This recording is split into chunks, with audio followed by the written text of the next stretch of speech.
Shout out to all the returning subscribers. Shout out to the new subscribers. Listen, I see you. All right. Shout out to everybody watching. You know what to do. You know what the deal is. Hit the like comments if you haven't already. Leave a comment in the comment section if you haven't already. But yeah, man. Listen. By the way, the link is going to be in the pinned comments. You know what time it is when it comes to that. Just to let you know, there's a particular book that I recommend you go purchase. But we'll talk about that much later on in this video. However, what we will do, or this live stream, should I say. However, what I will say is, before we get into the thorough, deep investigations, okay? But the investigation's already begun, all right? But let's be real here. We got to get some news from Tisa Tells first, all right? Because that will lead us into more clues that will lead on to other things. Because we will react to the first documentary that Greg Kading was in, you know what I mean? But let's just get this out of the way. And that's another reason why I've said to go to pinned comments and the link. If you purchase that book, you hear me? That documentary is based on him, not based on his. Yeah, we'll discuss it. Yeah, I just want to get this out the way first, and then we could discuss that. So, the first thing we're gonna do is, let me see if this is on. Yep, boom, microphone on. But yeah, man, let me know what your thoughts are on everything so far. So let's get straight to this one. Diddy's cameraman just exposed him. Case over before it began. Let's go.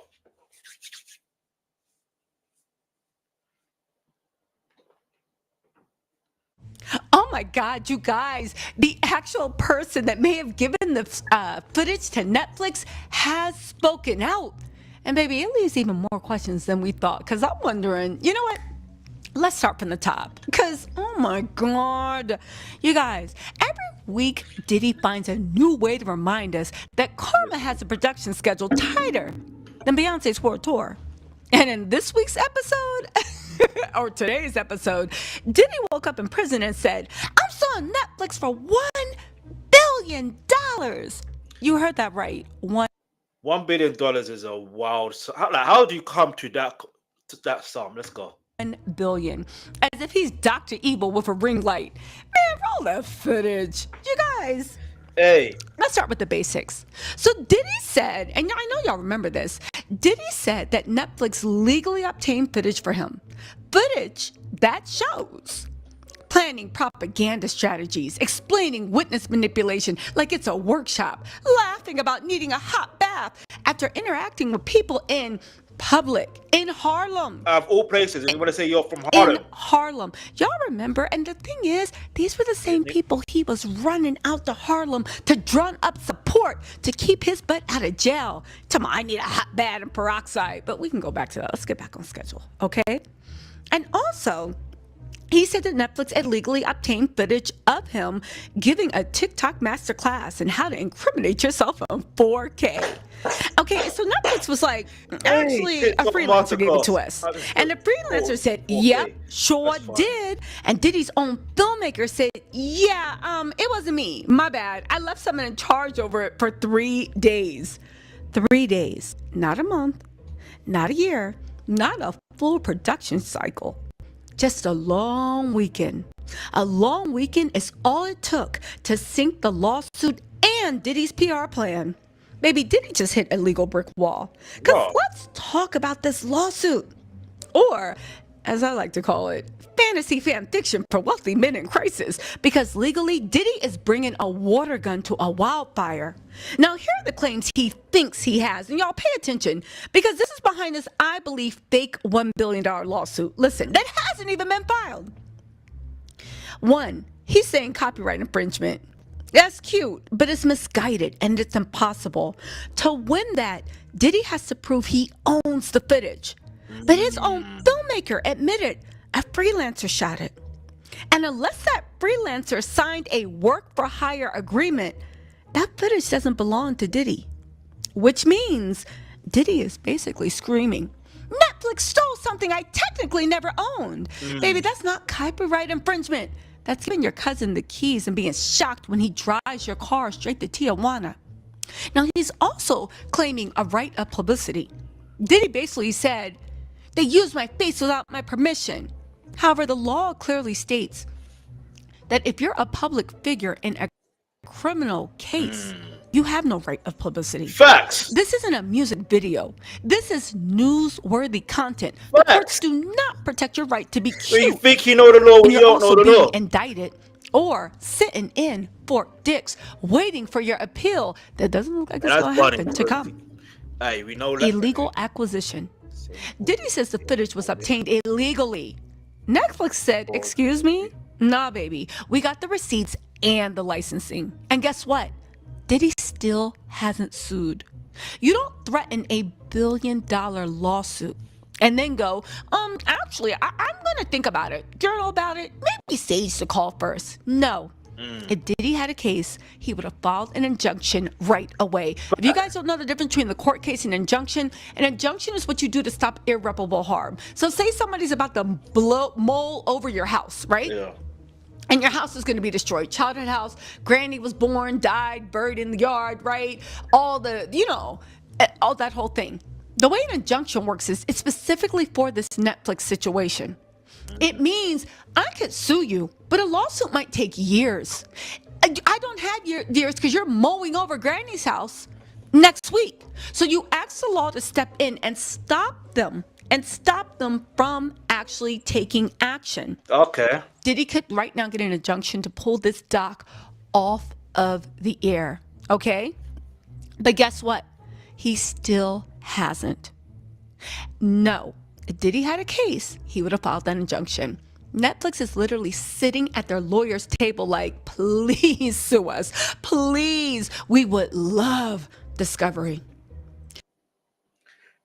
I'm glad she mentioned that because it kind of reminds me of, again, this is why I keep on saying, is Drake and Diddy the same person?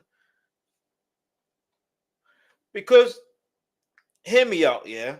This is another thing where it's there's a similarity in there's similarities.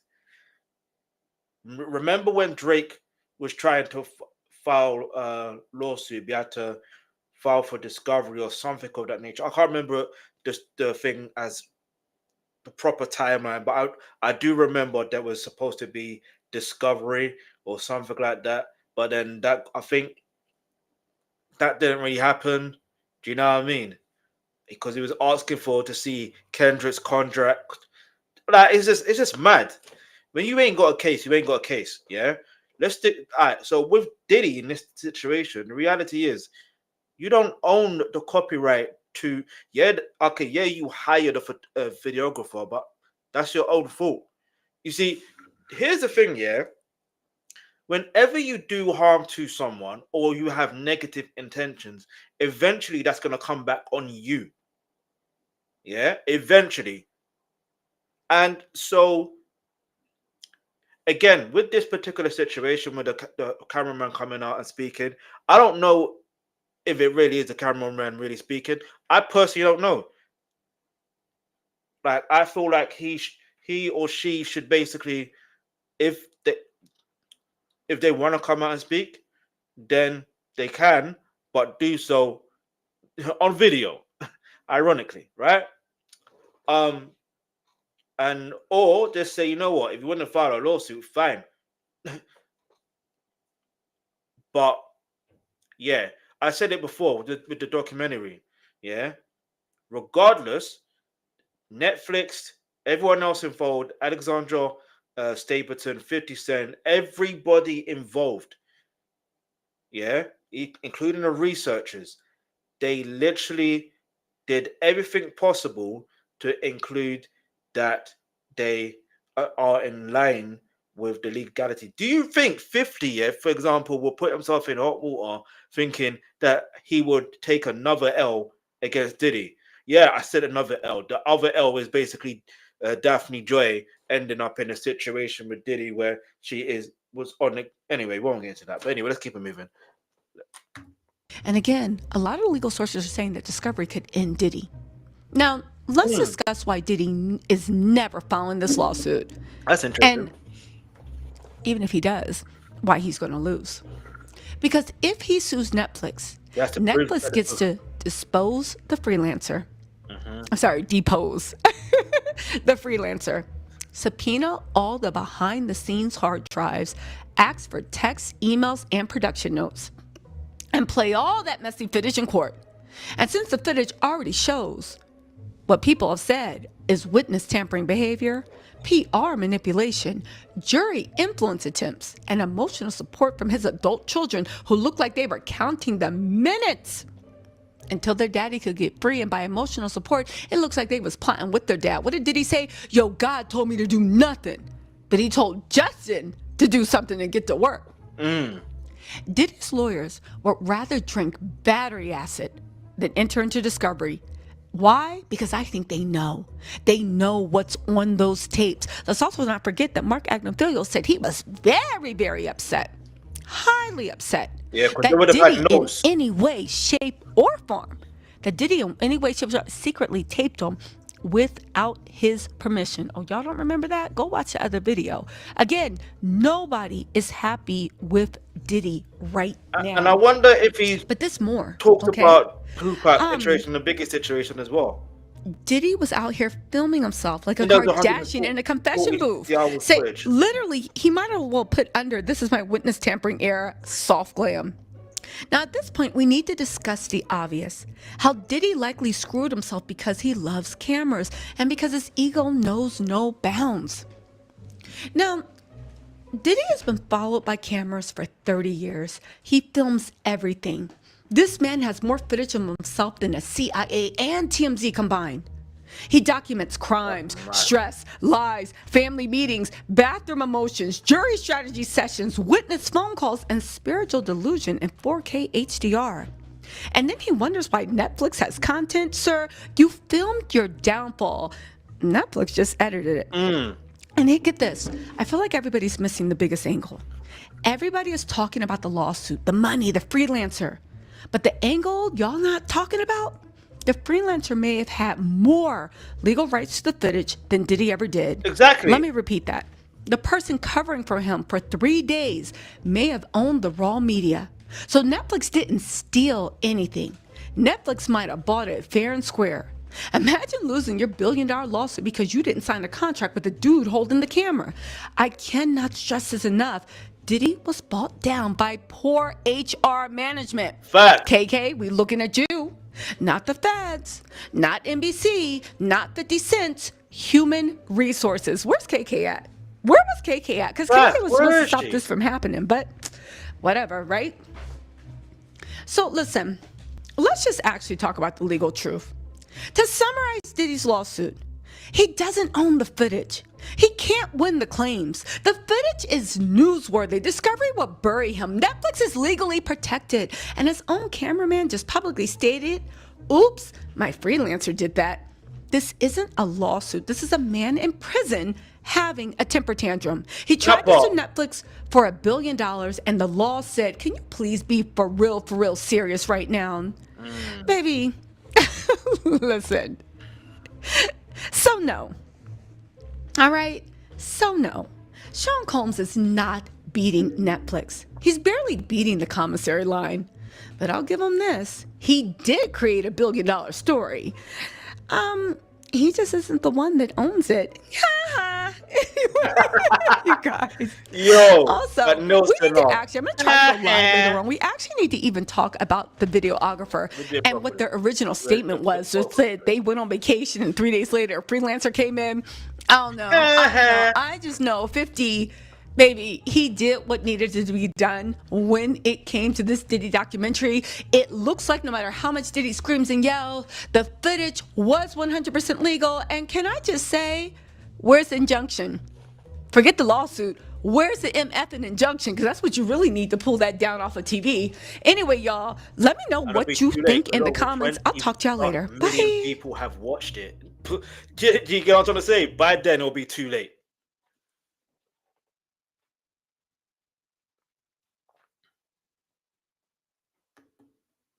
But anyway, let's keep it moving. Let me know what your thoughts are on this so far. Get me? I'm gonna read the comments real quick. So I love that I love that the same evil foolery he used to get over his same foolery that got him in the end. That's what he gets, not paying people. True, people, nothing belongs to you until you pay. Someone protect this cameraman because you already know.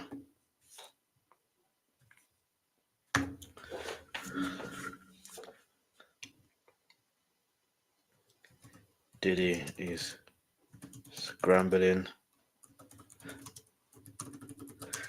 but whoever the real videographer is,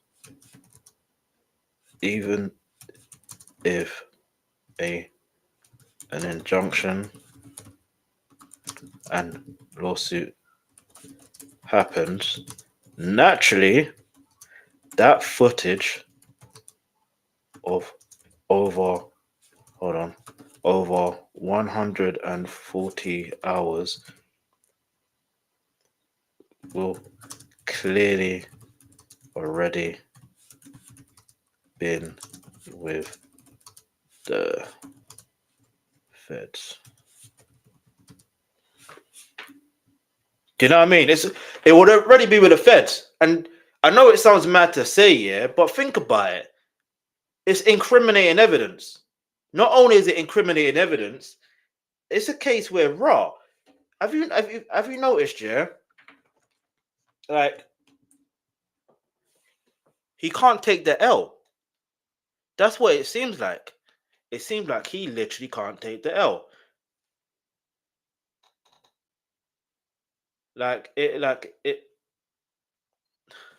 It's mad. Like, he literally can't take the L. Like, you,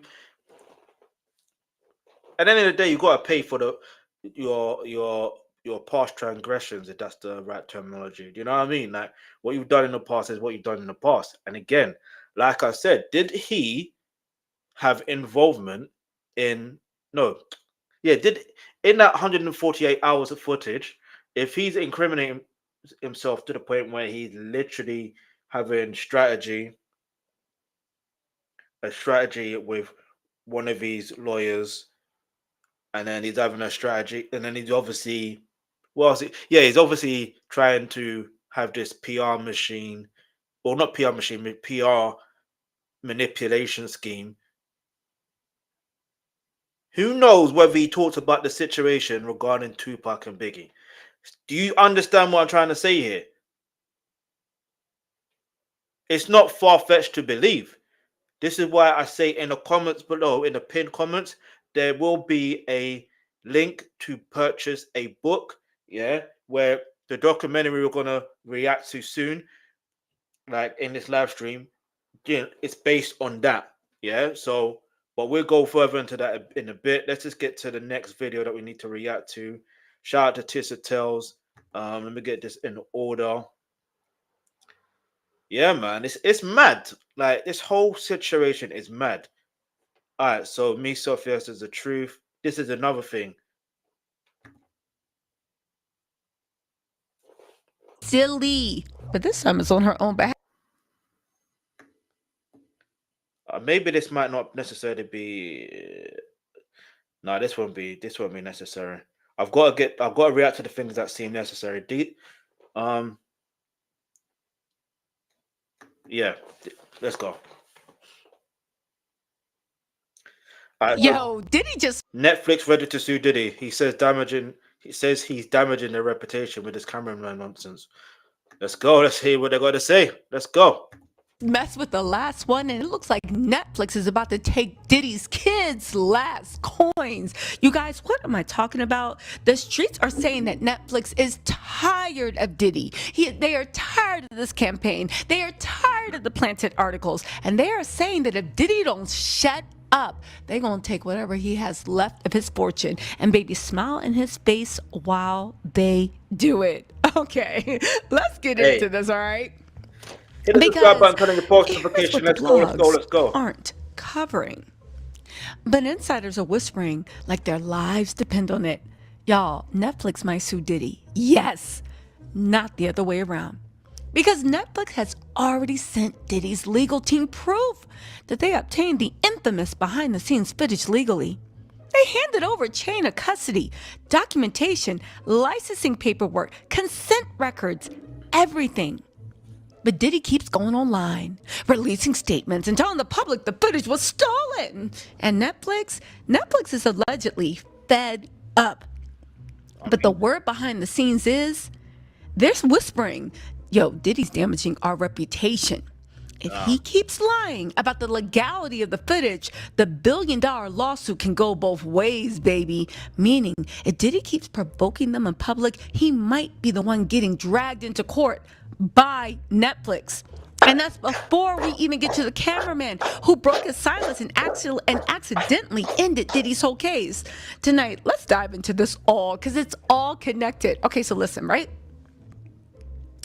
Well, I know what you guys are wondering. Tisa, what are you talking about? You know, stuff.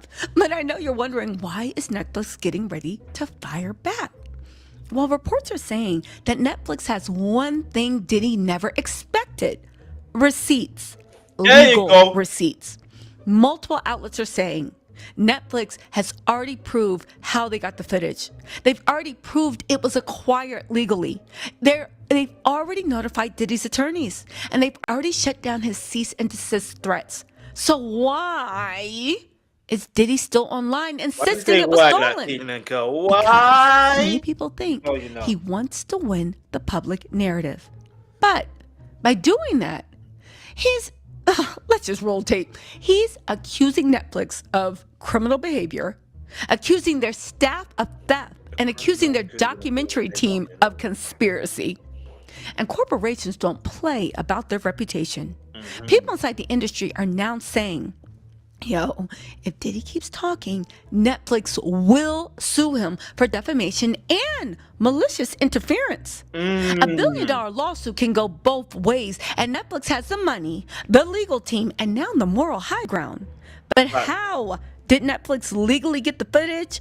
That's where the story gets devastating for Diddy, because it wasn't the courts that destroyed his lawsuit. It was his own cameraman. And the streets are saying it wasn't the freelancer. Okay, let's talk about the cameraman, or should we say the production company that ended everything. Let's get straight to the quote that detonated Diddy's entire case. Michael Oberlies went on record with Cheyenne Roundtree and the Rolling Stones saying, for over 2 years, we've been working on a project profiling Sean Diddy Combs. The footage in question was not released by me or anyone authorized to handle Sean Combs' materials. It was by a third party who covered for me for 3 days while I was out of state. This incident had nothing to do with any fee dispute or contract issue. The actions of the parties involved reflect a lack of integrity every storyteller should uphold. Taking footage intended for a project to advance a narrative that was not our own is both unethical and unacceptable. Now, we have to decode this statement because they say a lot in it, right? And I'm sure you don't know where I'm going. Just hear me out, right? The statement does 3 catastrophic things. It confirms that this guy, Oberlies, didn't leak it. He clears himself completely. He blames the freelancer who worked only 3 days, saying that freelancer is the one who transferred and licensed the footage to Netflix. And also, he admits the nuclear truth. This was not a contractual issue. When a filmmaker says this wasn't a contract issue, you know what that means? There was no contract for him and for the freelancer. That one line is what legally ended Diddy's billion-dollar bet. Really? Whatever you want to call it. So let me tell you something. If you don't know, let me run you through really quick how no contract ruined Diddy's life. Diddy has a decade-long pattern of refusing to sign contracts with creative workers. Why? Well, because no contract means he can renegotiate later. He can underpay. He can withhold credits. He can deny ownership. He can change the project direction anytime, and he can maintain psychological control. There you go. It's not a mistake. Control. It's a business model. Remember what Little Rod said Diddy did to him? Had him working 2.5 years, never signed a contract, didn't pay him anything, then negotiated it down saying he'll pay him $30,000, $29,000. Then he never even got that $29,000 for 2 years' work. That is $15,000. That's $14,500 a year. True. It looks like he was doing that with this filmmaker too. Again, it's not a mistake. It's a business model. Ask Bad Boy. No, see, ask Bad Boy Records, yeah? This is all the artists that were on Bad Boy, and this is my thing, yeah? As far as for videographers are concerned, I can understand if you're not as clued up on certain things. I can understand that, especially if you're of a certain age or whatever. I don't want to put age into it, but like, it's understandable. But with an artist, yeah, before you sign or do any business with any artist or any record label, shouldn't you do your due diligence first? Irrespective of them being a big name or whatever the case is, shouldn't you do your due diligence and realize, oh wait, they don't really pay on time properly, or they don't pay at all? Because I remember the Locks had a situation with Diddy at one point. The Locks, aka Dipset. If you know, you know. Do you see where this is going? And so the mention of the integrity as well, which is very alarming. It makes me wonder again, on that footage of 140 hours, is there parts where he actually more or less confesses to the whole Tupac and Biggie situations? We gonna find out one way or the other. We're gonna do a deep thorough investigation, but let's keep it moving on. Let's go. Records.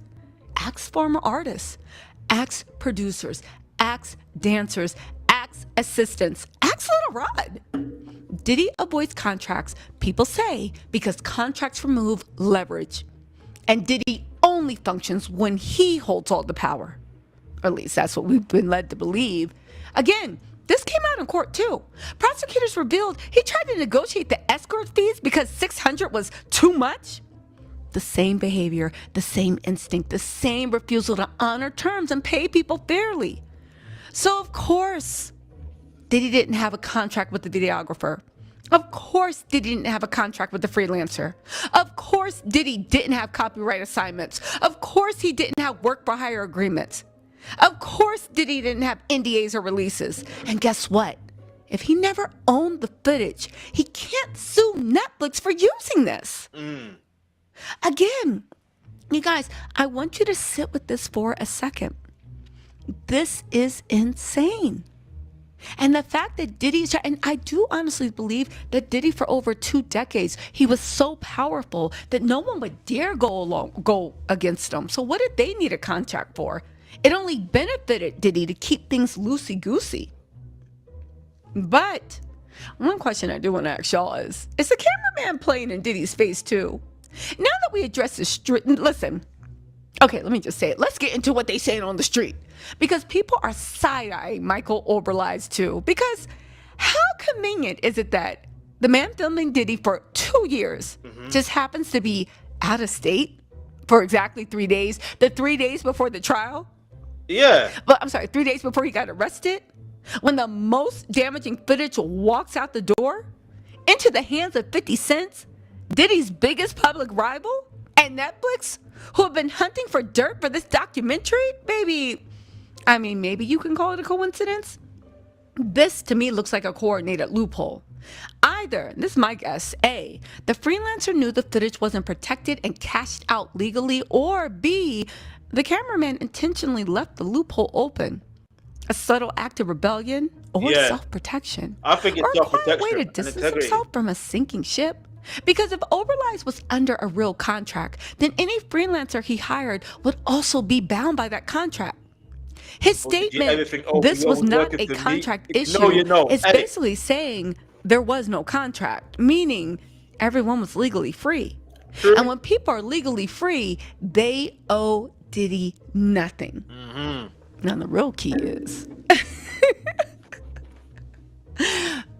the real key is, what if 50 Cent or whoever got that footage gave it to the Southern District of New York, and that's really why Diddy got arrested 3 days before? I'm just saying. Maybe. Anyway, But let's let's just not say it say out 50 loud. Cent gave it. Let's Netflix just didn't say steal anything. Let's be clear. Netflix. If the freelancer owned the footage and Netflix legally purchased licensing rights, then Netflix now holds copyright ownership, distribution rights, fair use protection, newsworthiness protection, and journalistic protections. Netflix right now, if this is true, is untouchable. Netflix has more rights to that footage than Diddy ever did. This is why Netflix is reportedly telling Diddy's team, yo, stop accusing us publicly. We have legal proof, and if you continue, we will come after you. So I know y'all wondering, but what's going to happen if Netflix sues Diddy first? Well, I have a scenario I want y'all to consider. If Diddy keeps dragging this out publicly, Netflix could flip this entire situation. They could sue for a declaratory judgment. That's a ruling officially stating Netflix owns the footage and Diddy has zero rights. They could also sue for defamation for falsely claiming they acted illegally. They could sue for interference with business, for harming the documentary and damaging Netflix's reputation. I mean, Diddy ain't the only one that cares about the way he looks to the public. True. They could also sue for abuse of process and malicious prosecution if Diddy files a frivolous lawsuit. And they could sue for attorney's fees and damages, all the legal costs charged back for him, baby. That would be millions. And because Netflix is a mega corporation, they could absolutely say, you want $1 billion? Cool. We're countersuing for $2 billion. Baby, the industry insiders are saying Netflix will not be bullied by a man with no contracts. And you also have to think about this, right? Because I haven't heard a lot of people talking about this. Netflix might sue Diddy because they are tired of him damaging their reputation. True. The cameraman may have quietly sabotaged Diddy by exposing the contract loophole. The freelancer may have been strategically placed and legally positioned to leak the footage. There's a chance this wasn't a leak. This was a chain reaction created by Diddy's own arrogance about paperwork. And also, if Diddy files anything, Discovery opens every hard drive he ever filmed. Every meltdown, every witness call, every incriminating moment he captured for 2 years. The lawsuit will bury him faster than any documentary. Facts. So, no. Netflix didn't break into Diddy's vault. The cameraman didn't betray him. The freelancer didn't rob him. 50 Cent didn't manipulate the system. Diddy did. Fact. He refused to use contracts. He refused to protect his own footage. He refused to respect creatives. And now he's accusing Netflix of crimes they didn't commit after they've already handed his lawyer proof of everything. At this point, Netflix isn't afraid of Diddy. Netflix is tired of him. And if he keeps poking the bear, that $1 billion lawsuit he keeps threatening, well, the streets are saying Netflix might file it first. Baby, roll those credits. Ooh, Diddy's about to go broke. He in jail. Shut up. This is my theme song. Ooh, Diddy's in hell. Hey, yo, imagine Diddy's if there's a part 2, of that documentary. I'll talk to y'all later. Bye. That's funny. That is flipping funny. Oh, man. Tisa Tells got jokes. I didn't even like this video. Let me like. Okay, it's too late.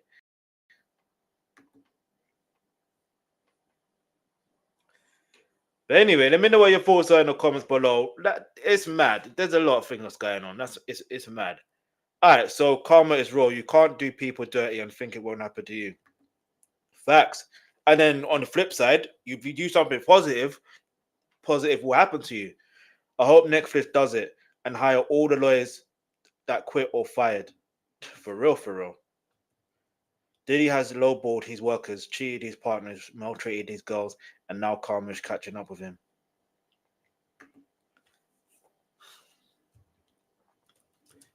If Netflix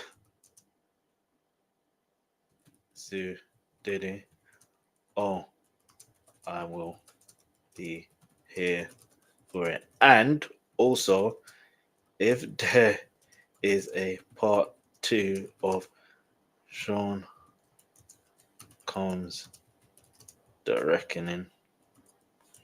Reckoning, there shall the credit should be Tisa Tells.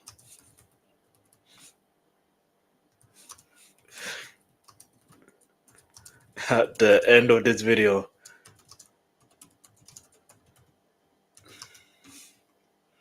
you know what I'm saying? Wait a minute. Oh, she got her own emojis. How you do that? Nah, bruv. How that raw?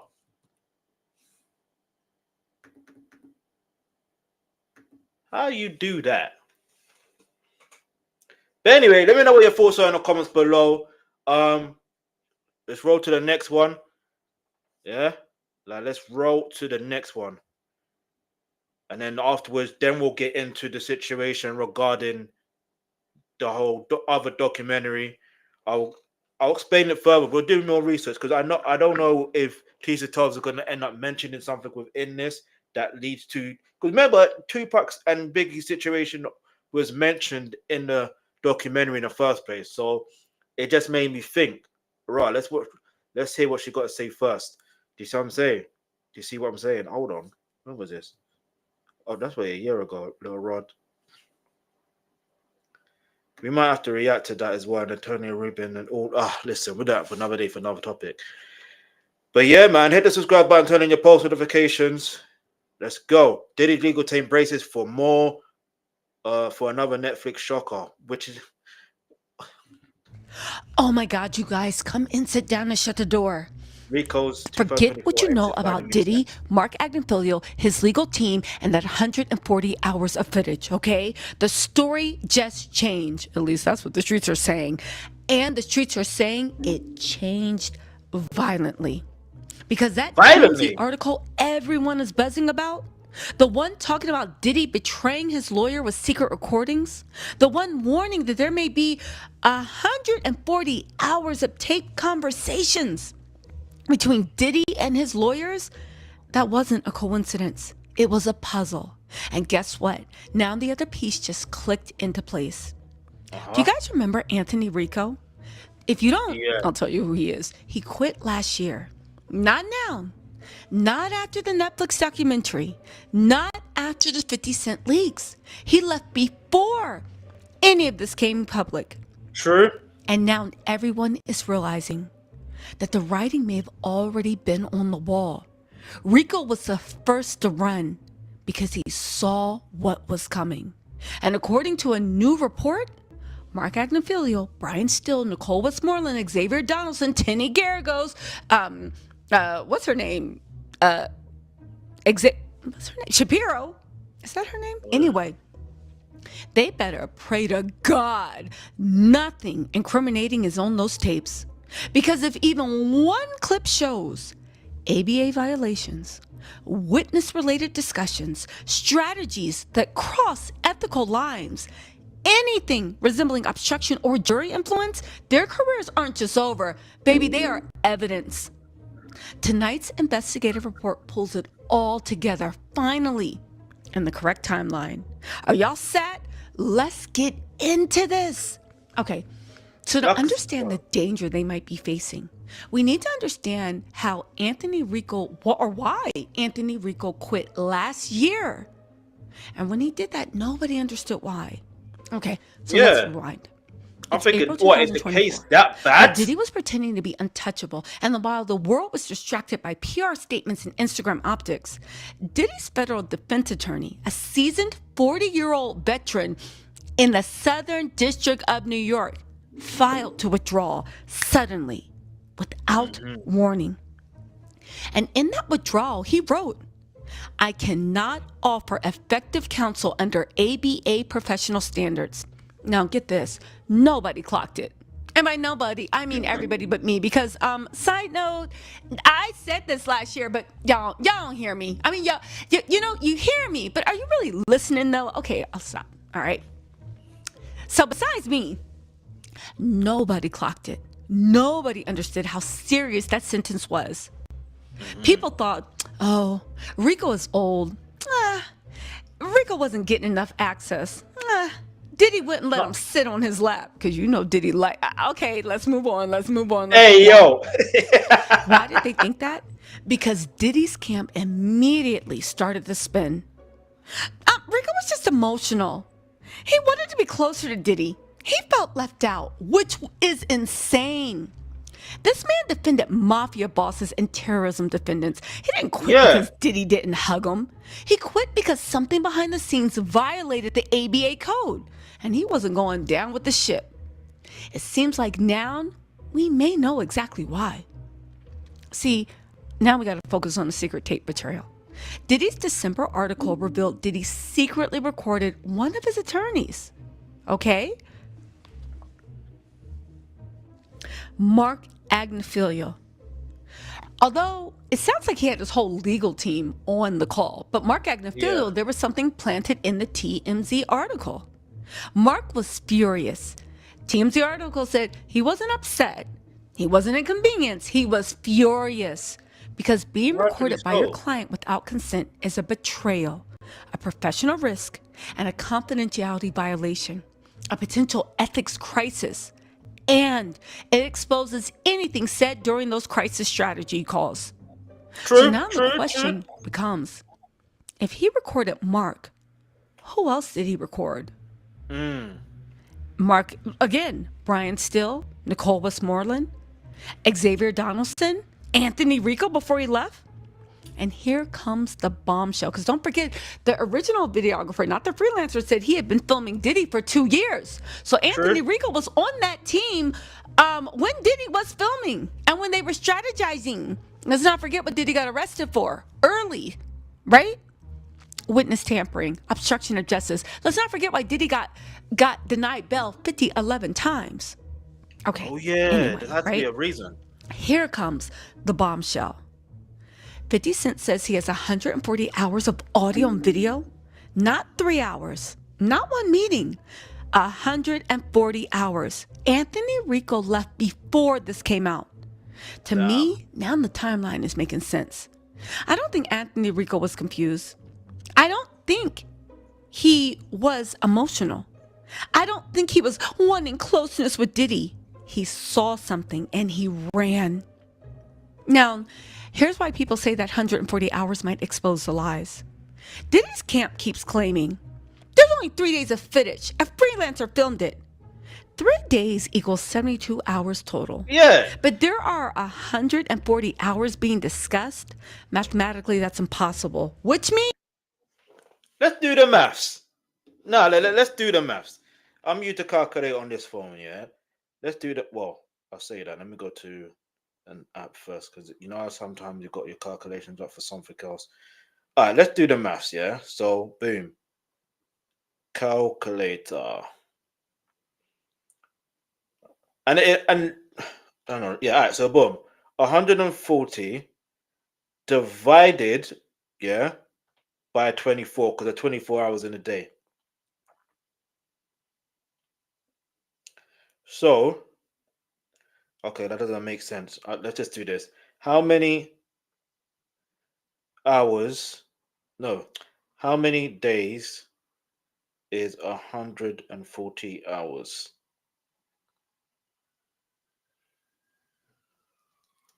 It's 5 days. So I did get it right then. 5.8 days, basically. So one would argue, yeah. One would argue that if that's 5 days, imagine what's on those tapes beyond just the lawyers. And I know, yeah, Anthony Rico, that situation, even when that came out, I was like, raw. For someone that defended, you know what I mean, OBL, I'm not going to say the full name because on YouTube, there's certain words named that can trigger, and yeah. So imagine for that person to say, yeah, I'm out, bruv. I'm gone. So take that into consideration. Then you have to add, okay, what about the next one? What about the situation in regards to you know, the other thing that's on the tape, because you've got to remember, if there's other lawsuits, right? And he's also talked about Dawn Richards one, yeah. So he must have also talked about Little Rod, and I'm pretty sure Little Rod in his lawsuit he mentioned about uh he mentioned, I could be wrong, but I'm certain I'm not. But you can correct me in the comments below.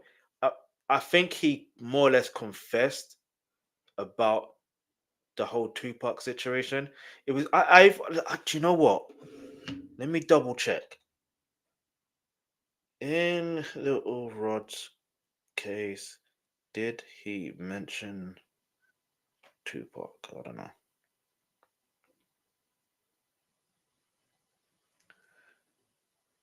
Let's double check. Because I remember there was a civil lawsuit.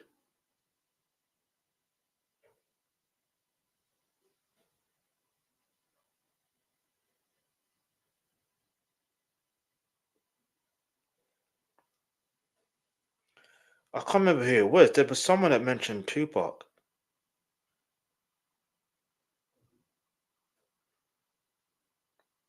Okay, it wasn't him. All right, so which lawsuit did someone file against Diddy where Tupac's name was mentioned? I'm pretty, maybe, I don't know.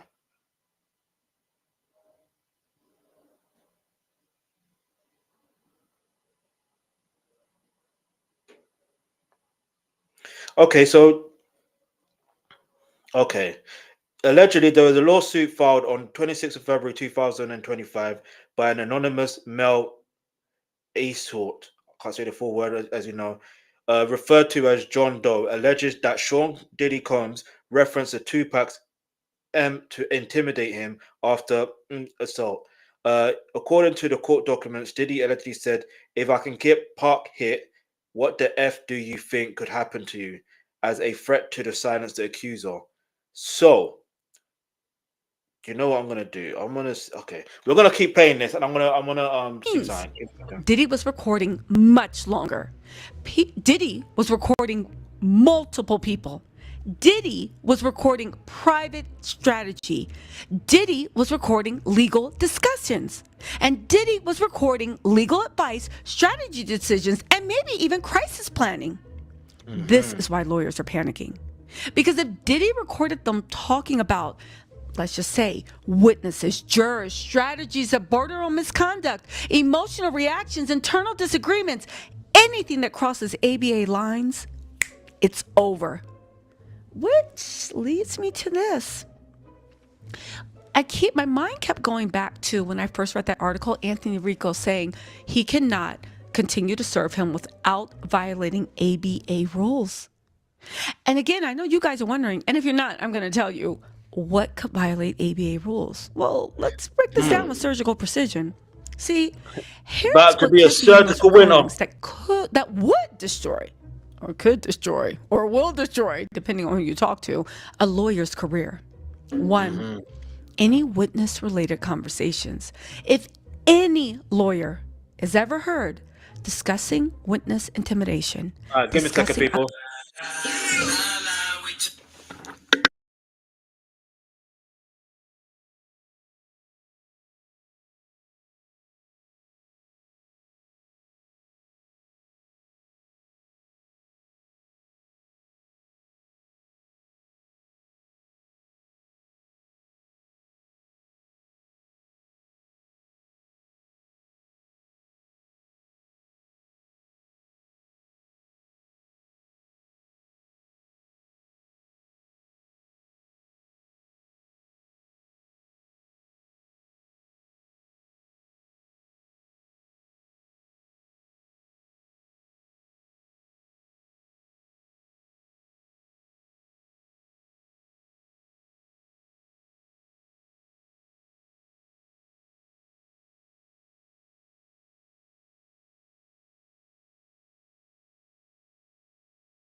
All right, people, I'm back. Let's go. Obtaining witness addresses, discussing contacting witnesses improperly, and discussing strategies for silencing witnesses.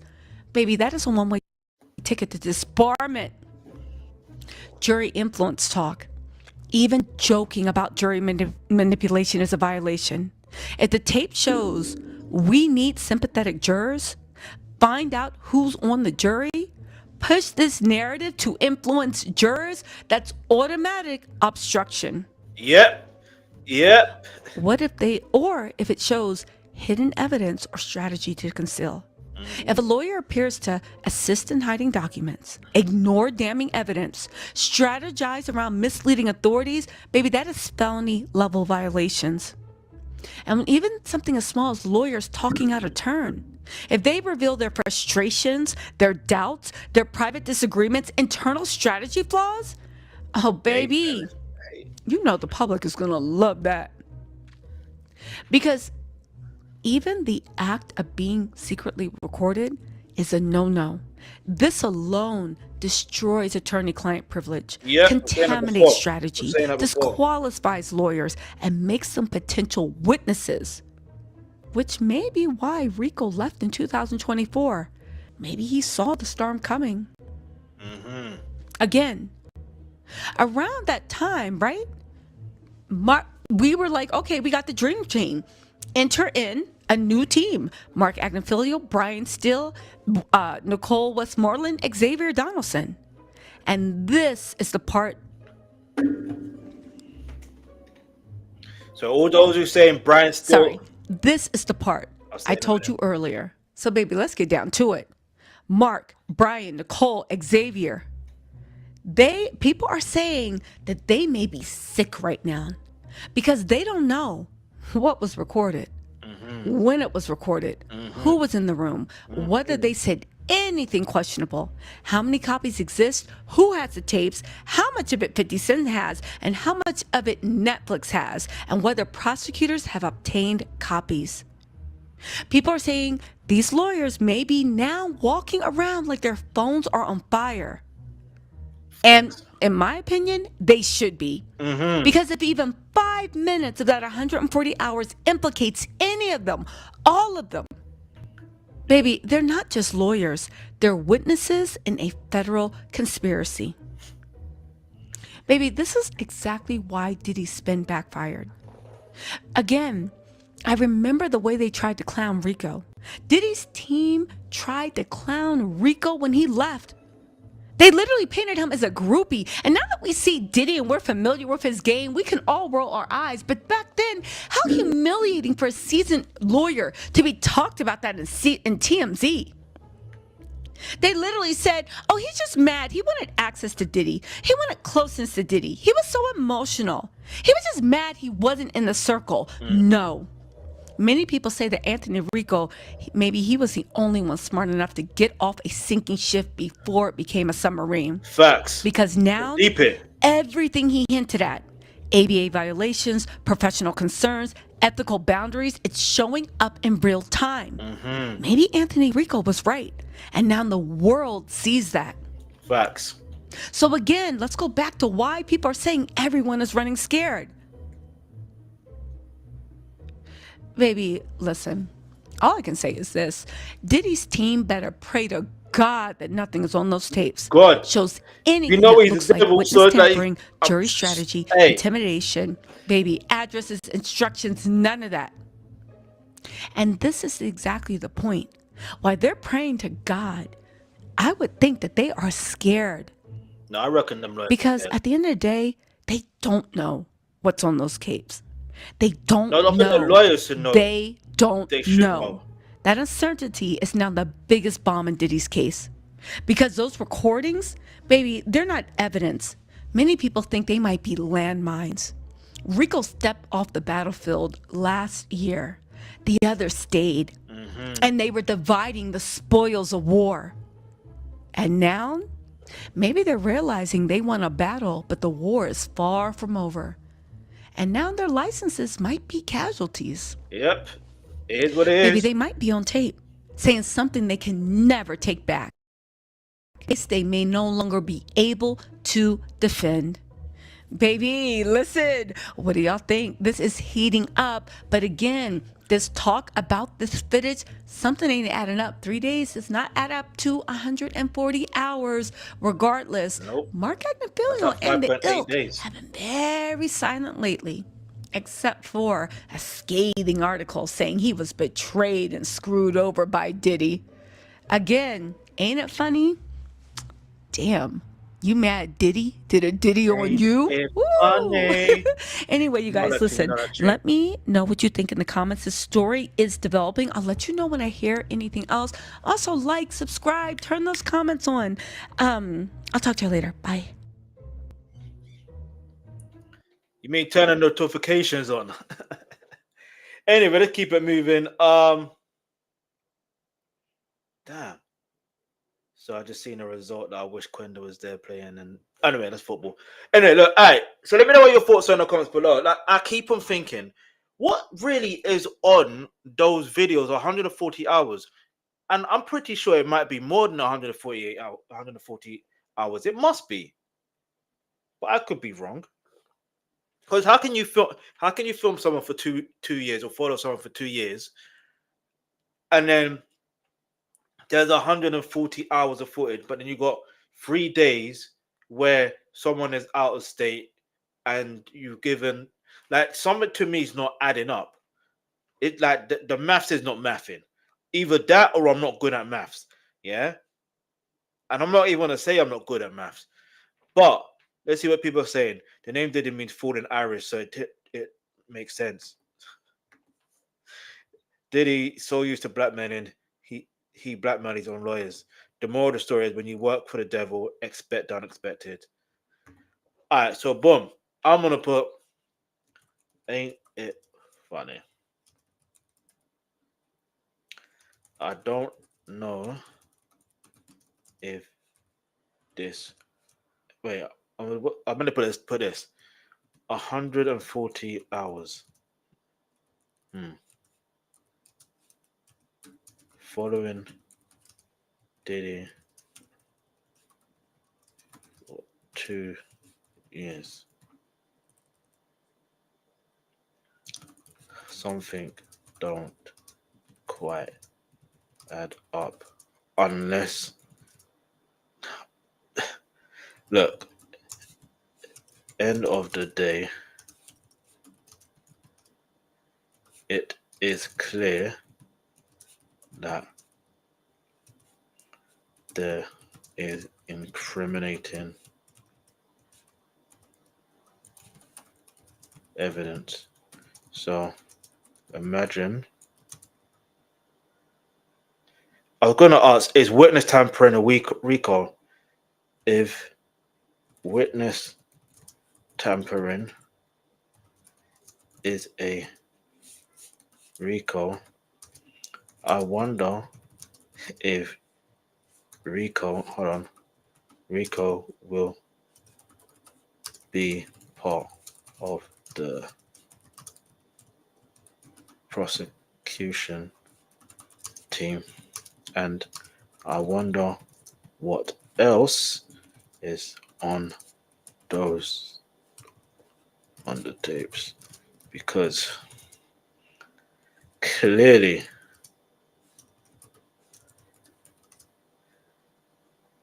criminals love leaving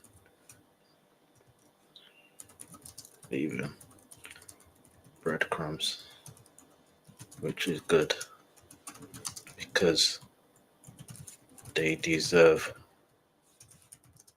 every bit of what comes to them so their victims can get justice. Do you know what I mean? I know that's a bit of a long-winded comment, but you understand. But yeah, man, let me know what your thoughts are in the comments below. Like I said, I wonder what else is on that tape. 140 hours is a long time. That's like 5.8 days. And then when you do the maths, it's like, can you imagine if, again, I know it was not Little Rod, it was someone else, right? But even if it was someone else, again, that is still, I don't know the timeline of when the recording happened. And if they're saying they're recording from 2 years, then there's so much information. It's mad. But like I said, there's a Tupac situation in there. Hey, yo, all right, let's just say it's a wrap. You know what I mean? But anyway, we're gonna now react to the documentary M Rap inside the murder of of uh Biggie and Tupac, which is based on Craig Kading's book. Just as a disclaimer, um I'm only doing foreign investigation. I'm not part of any investigation team. I'm just doing this purely the fact of at the end of the day, I'm a fan. Well, I am hip hop. I am hip hop culture, and there's some things I want to know, and I don't know. I just like to learn information in it, and you can make of that what you will in regards to when you find certain information. But that aside, Greg Kading's book, just to give you a brief oversight of the book of when the book was released. I need you to understand something here. In fact, while I get this up here, let me hold on. Let me plug this in first. All right, so that's there like that. So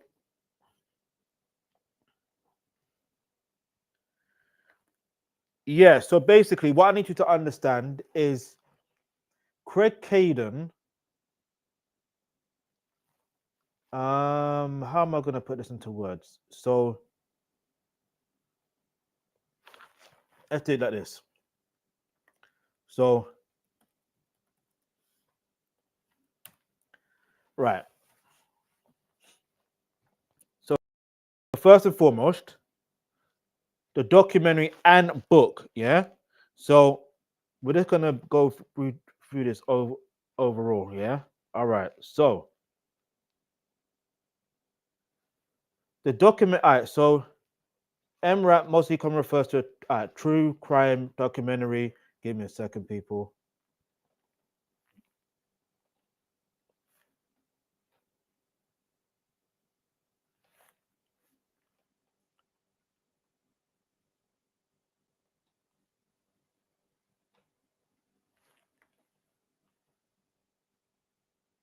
All right, give me. I just got to do something real quick. Didn't realize I had to do this.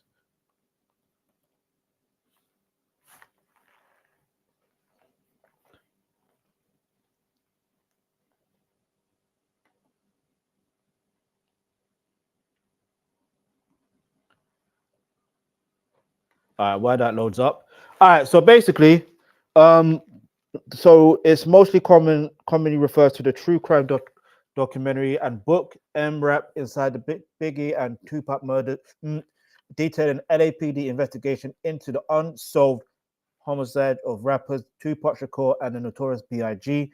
based on ex-detective Craig Kading's work. It can also refer to the anyway, you ain't got to do all that, but it's the irony of mentioning Dr. Dre.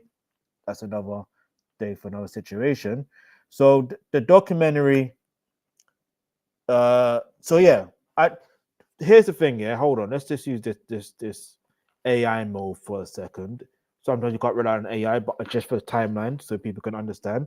All right. So you could say, when was the documentary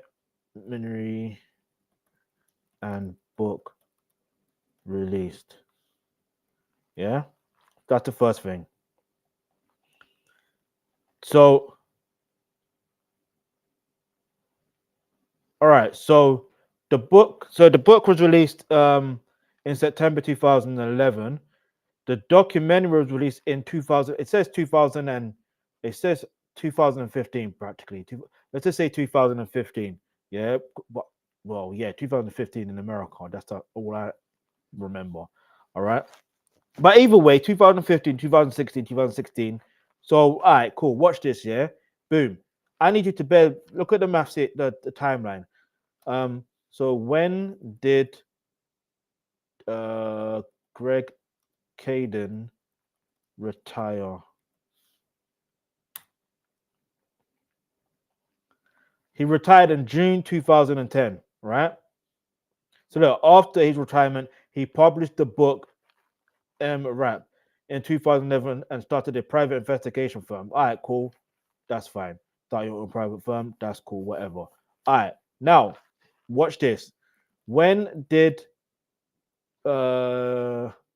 Biggie's mom sue LAPD? And for how much? And what was the result? It's very important we understand this information before we dive deep into the documentary and understand it, because Greg Kading, he was in the documentary, he's acting as if he solved the case in regards to Tupac. All right, cool, whatever. Yeah, let's see. We're going to find out something.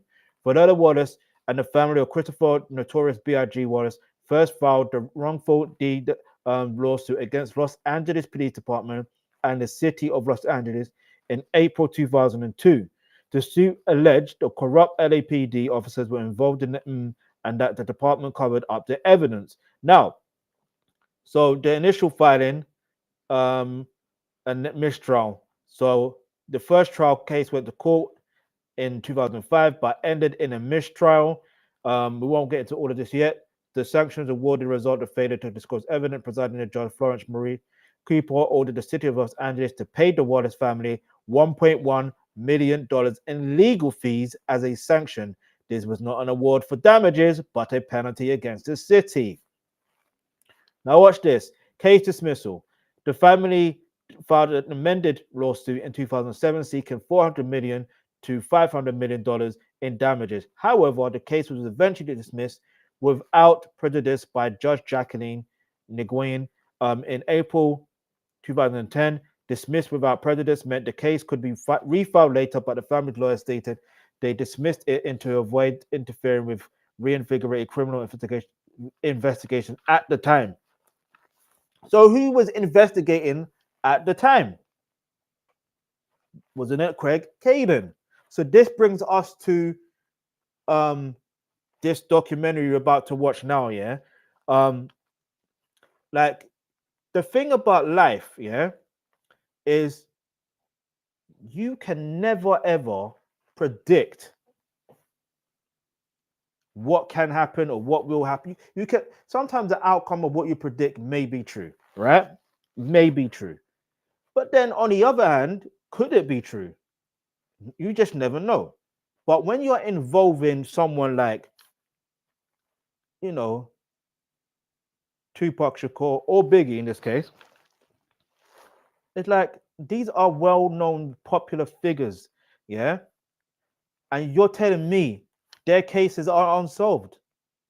And then you're telling me that the timeline, there's so much, there's literally so much. It's like I don't know where to begin. But the book does go into it deeper, but you can get the link to that. The link to that will be in the description box. Sorry, in the pinned comments below. Oh snap.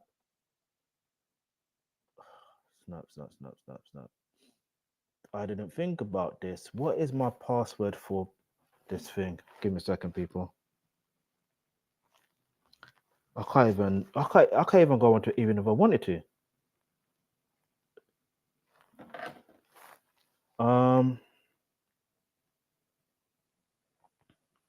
Let me see if I can do it.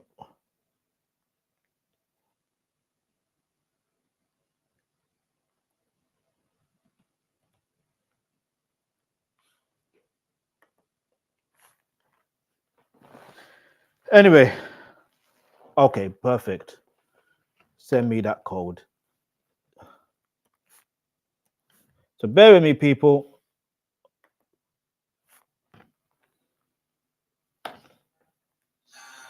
Give me a second, people.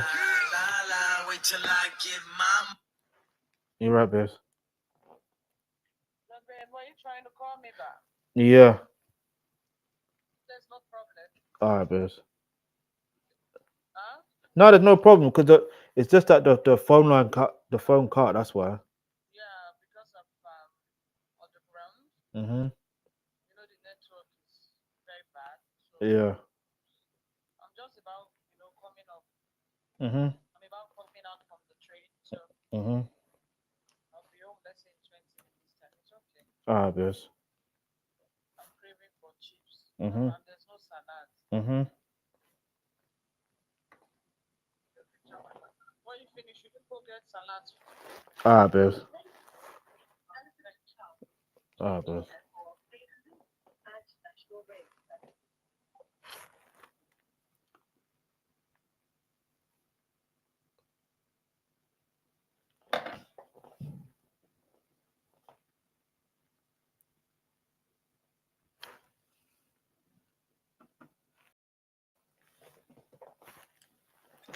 All right, people, we're back. We're back. We're back. Bear with me, people.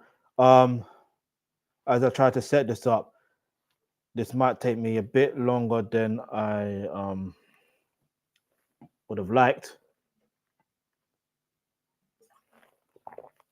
But yeah, like the point I'm trying to make is when it comes down to um yeah, when it comes down to it, there's a lot of um there's a lot of things that come into to play when it comes to this. Hold on, I'm just trying to hold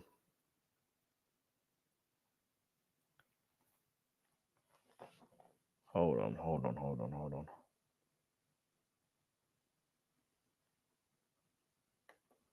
So I'm just trying to get the stuff up in regards to the documentary. You know how it goes sometimes. Is this the one I was watching? Okay, do you know what? Let's just there's two different versions. There's the clean version, then there's the dirty version. Hey yo, life is funny, man. Like life is funny. Um, okay, yeah, this is the one. Is it? Yeah, I think it's the one. Anyway, so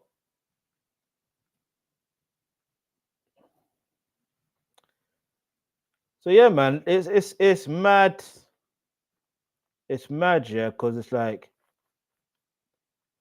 you just never know. Let's go back to YouTube real quick. Because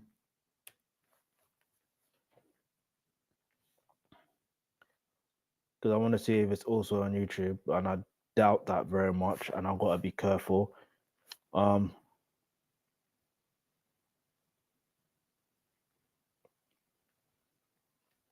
actually, no. Let's do it this way. Internet movie database.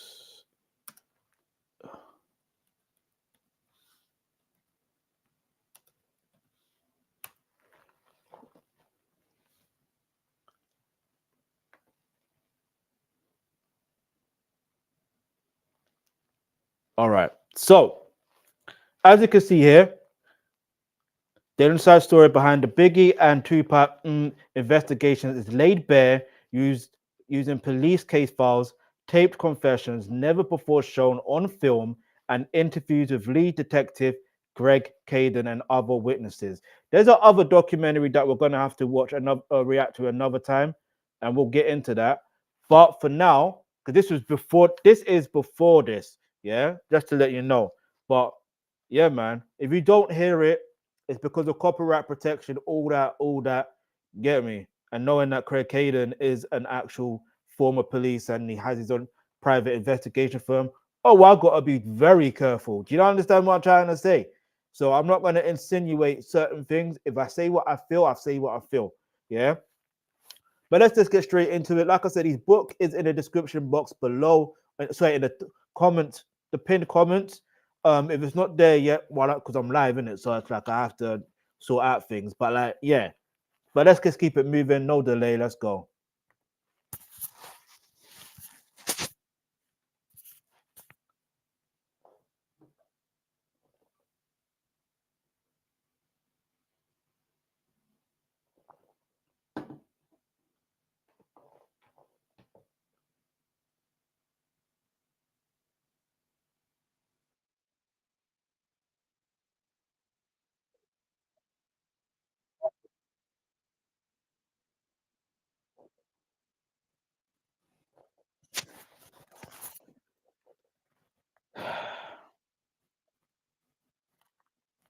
No delay, but there's adverts and it's just buffering. Why does anyway?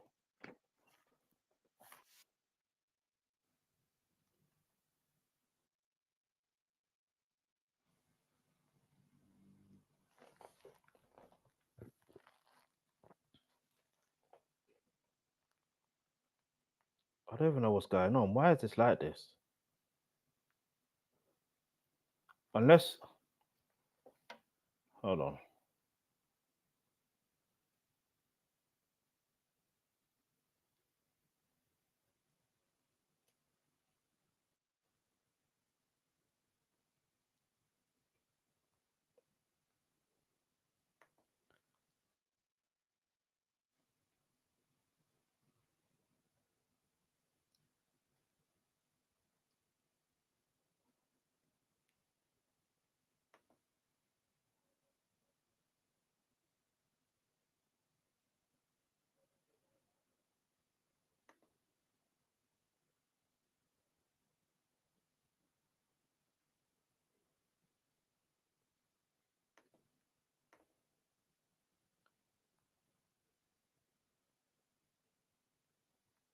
Okay, this is mad.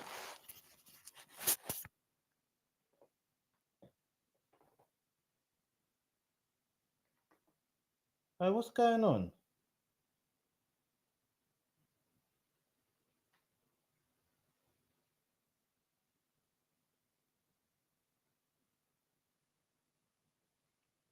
Hey, listen, people, I don't know what's going on.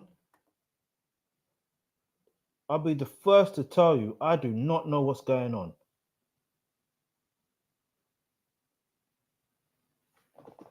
Bruh.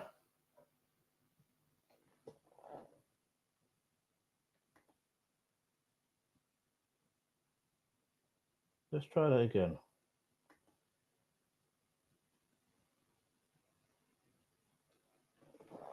Maybe I shouldn't just exit it and then, I don't know, interchange.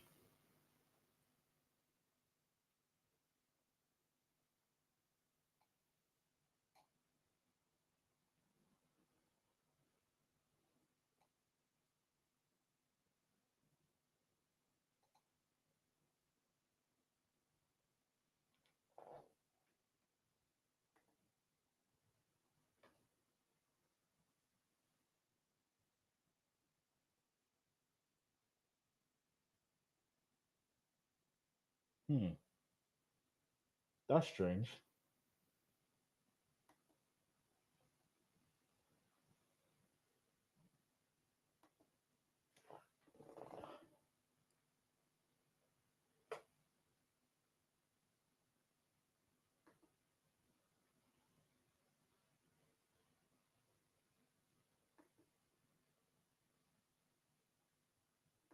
Let me try this again. One more time. One last time. If it doesn't work, I must have see if it's on YouTube.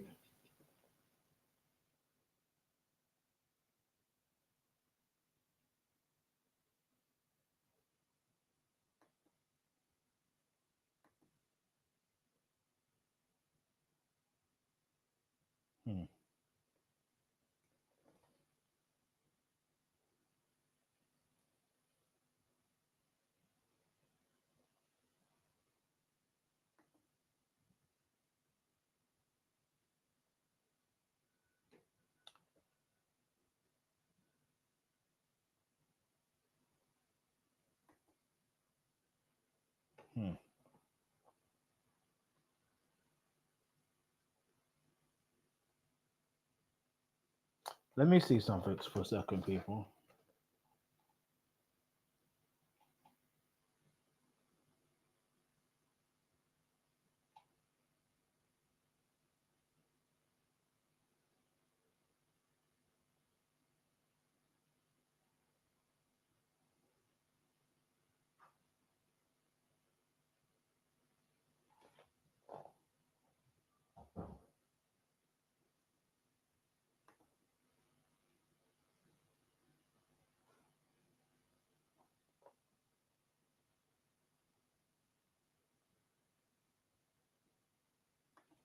All right, people.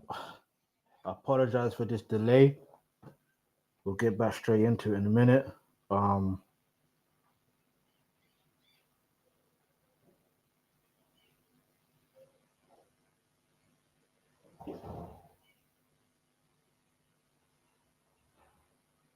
Okay, it's not what I thought.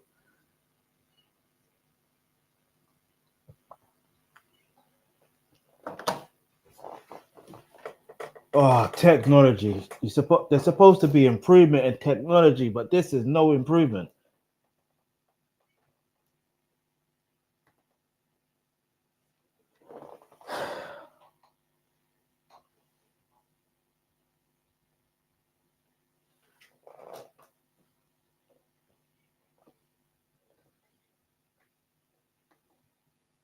There's no video downloaded, so what's going on?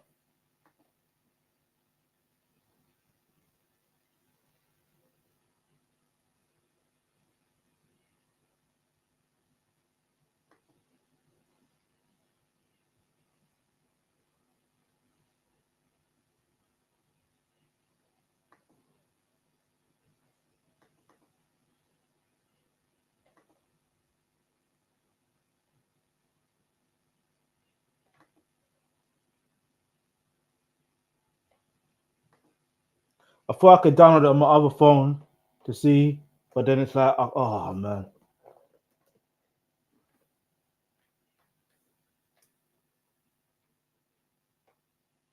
Oh well. Let's hope this works.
I know there's a lot of adverts in there, yeah. Allow it, yeah. Just letting you guys know. This is the third advert.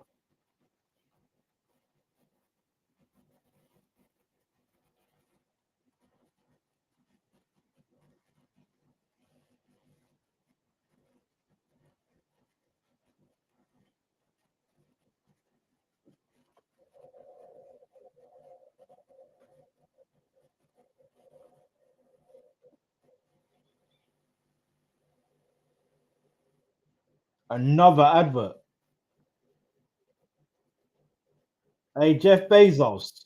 We there, bruh.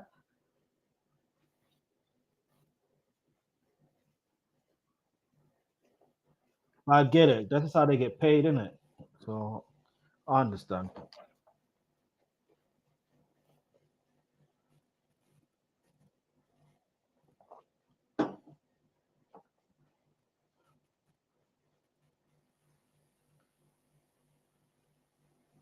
Okay.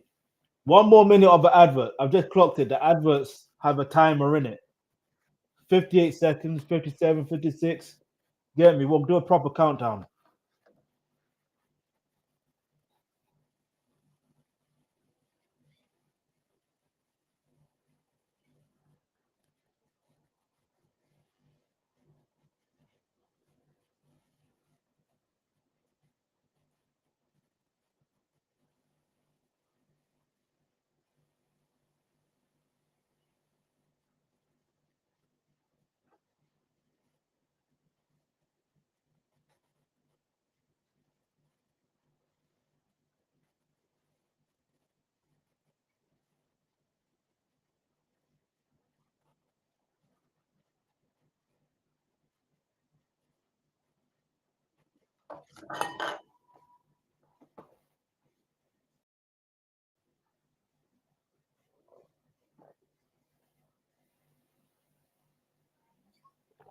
Now, here we are. It started.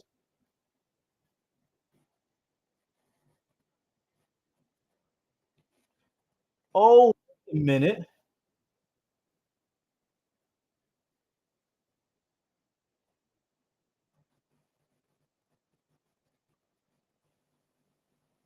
Okay, so there was footage that was shown in the documentary Sean Combs The Reckoning, and okay, maybe it's the hearing of it, but this was part of this. It's like what I'm seeing is is in regards to the whole Biggie situation that went down. Yeah,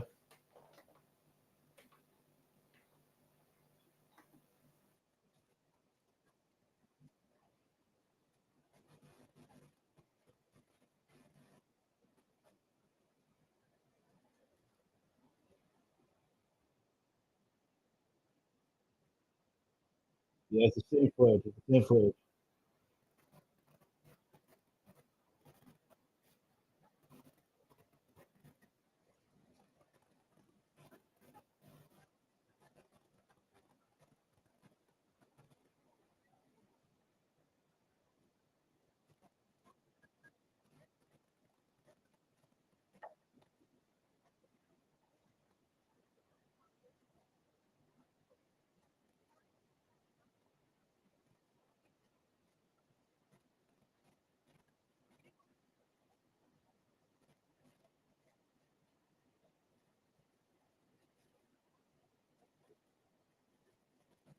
It's crazy, man.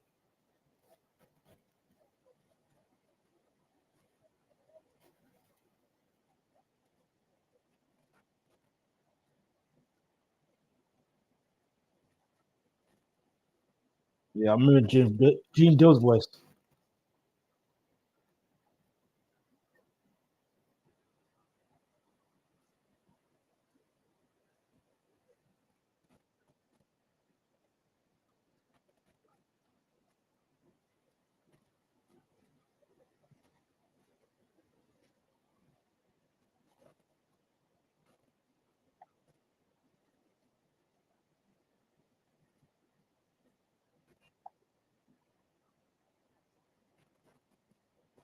It's like they're literally driving to kind of they're driving somewhere.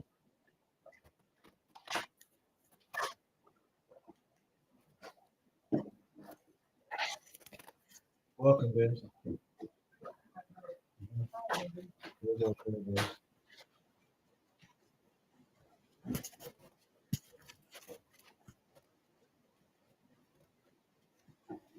Yeah, so we can hear that. Well, obviously, I know you guys can't hear it, but I'm hearing Dill's voice.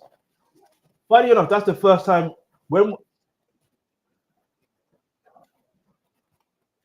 when I first saw this documentary, inside the yeah, you know what it is. But basically, when I first saw this documentary, can you imagine? Like, this was the first time I heard of Gene Dill. So, and what's even mad is knowing everything he talked about. Like, we will react to Gene Dill's version of events, yeah, because he has his own documentary, yeah. So we'll get into that in relation to Biggie, yeah. But let's just keep it moving. Let's go because of time.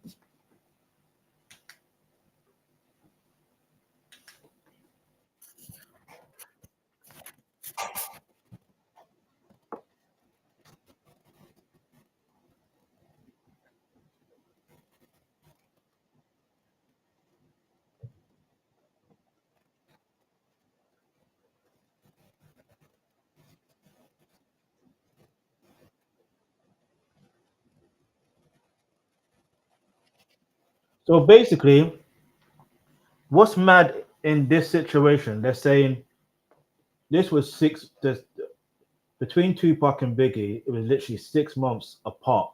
Yeah, between those situations, and they're saying the fans, people are asking who, you know what I mean? who blamed Tupac. That sounds mad to say blamed. Anyway, yeah, you know the deal I'm trying to say. Like, who done it? Who done in regards to Biggie? Who done it? And so you're telling me 10 years later you have another investigation? Is that between those times you should already it should already been investigated and over and done with? Do you understand what I'm trying to say? So there's something that's not adding up. Remember what I showed you earlier when I told you the timeline? I'm not saying Greg Kading is the one at fault here.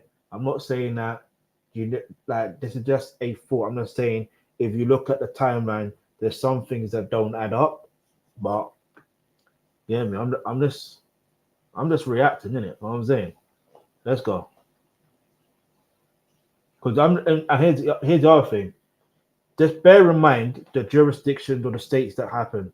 In because Greg Kading, it's fair enough he's gonna be on a task force and he's investigating, that's fine.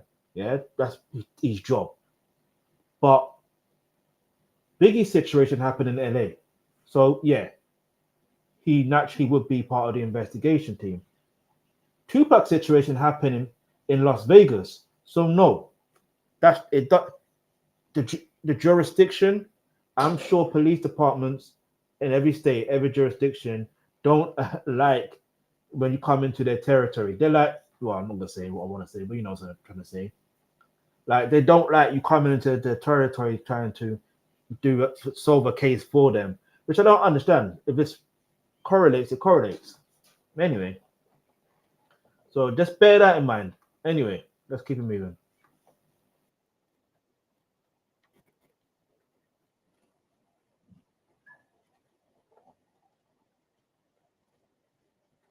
Directed by Mike Dorsey, but the book was by Craig Kading. But the link is in the description and the pinned comments, yeah. And obviously it features Craig Kading. It features Katie Cooper. All right, listen. Also features Reggie Wright Jr. So keep that name in mind. Yeah. Like I said, we're doing a deep, thorough investigation based on hold up. If I can pause it on time.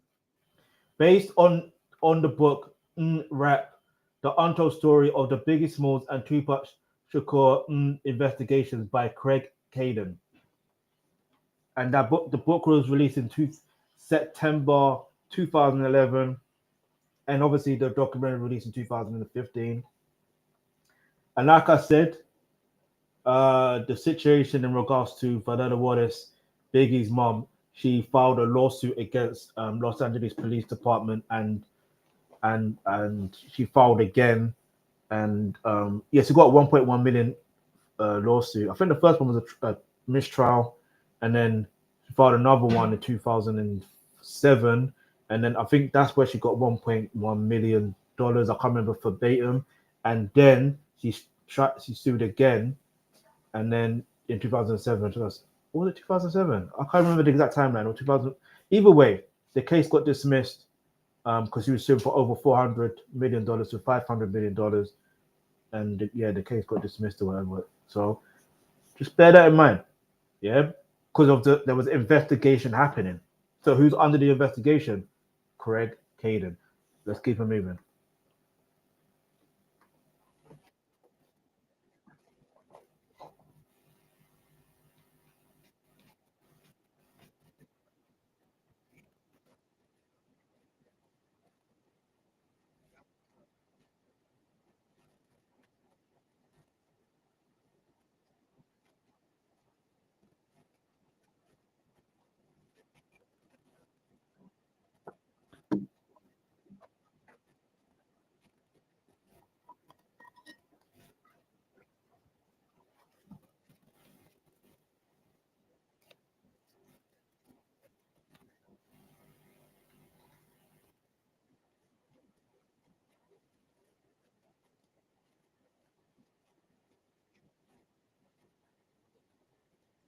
Okay, talking about what happened across studios.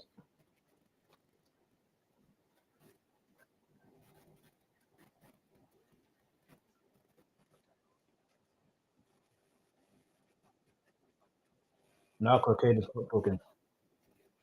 No, stop. Craig Kading, see? No, Craig Kading, I'm not having that. I'm not having that. I'm not having that. I'm not having that. You cannot tell me that Tupac eventually found out that Puffy and Biggie had nothing to do with what happened in 1994. That is cap. That's worse cap than the game. That's worse cap than Fat Joe. That is cap. Like, stop the cap. Listen, it's a fact. All right, let's break this down further. Yeah, it's a fact that Tupac literally said, yeah, he lit and the way they tried to frame it, they tried to say there was an East Coast West Coast war or beef or whatever the case may be. Like, it was never really that. Do you understand? It genuinely wasn't. Yeah, it just disputes between certain individuals within that region, but also when you deep it Vibe magazine. Also, I think they put East Coast versus West Coast on the magazine cover, like, if I remember clearly. So they kind of instigated that, but that's another day for another topic. But if you think about it, yeah, Tupac said that he blamed. He didn't necessarily blame, but he more or less said, Biggie, more or less, if you claim you're the king of New York, then tell me who did it. Also, he got robbed. He only got one that got robbed. I think there was something else that they failed to rob from him, and it's like, so it made it seem like even further it was a setup. And someone else that he knew of, I think his name's Stretch. A year later, literally a year later, what happened to him? You do the maths, because he also was Biggie's friend as well. Listen, and he said he saw when he went up the elevator, he rolled a blunt. You know what I mean? Then he saw Puffy, he saw Andre Harrell, he saw Biggie. I think he said he saw Little Sean, and it looked like they saw a ghost. But he asked, "Where's my money?" Do you know why he was asking where's money? Because he was meant to do a feature for Little Sean. That's why he was going to Quad Studios. Do you understand? All right, let's keep it moving.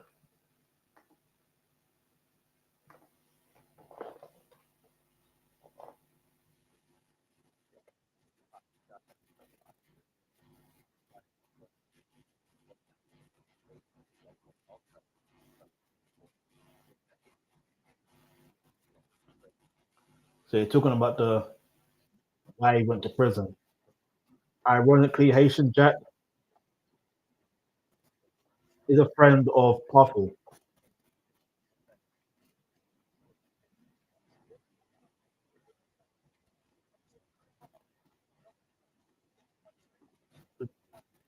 All up in the videos, dancing. Come to if you know, you know. It's showing that clip.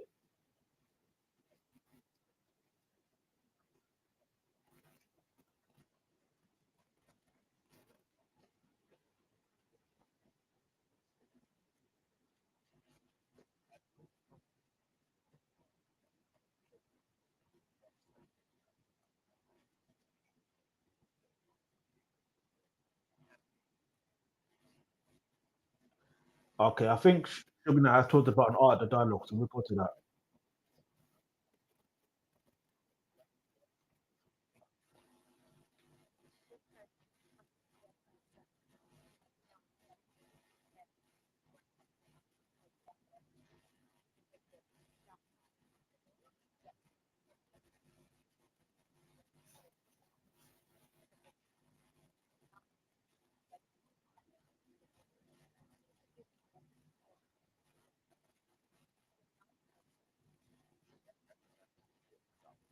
Okay, now they're talking about how Suge Knight came into contact with.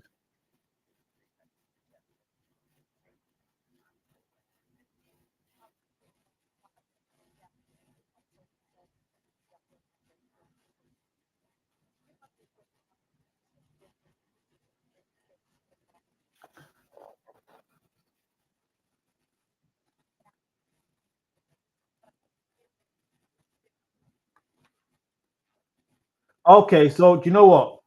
This is where I this woman, I don't catch her name, but she's an author of the pioneer of Tupac Shakur. It's funny how these people want to talk about Tupac Shakur and make money off his name and likeness.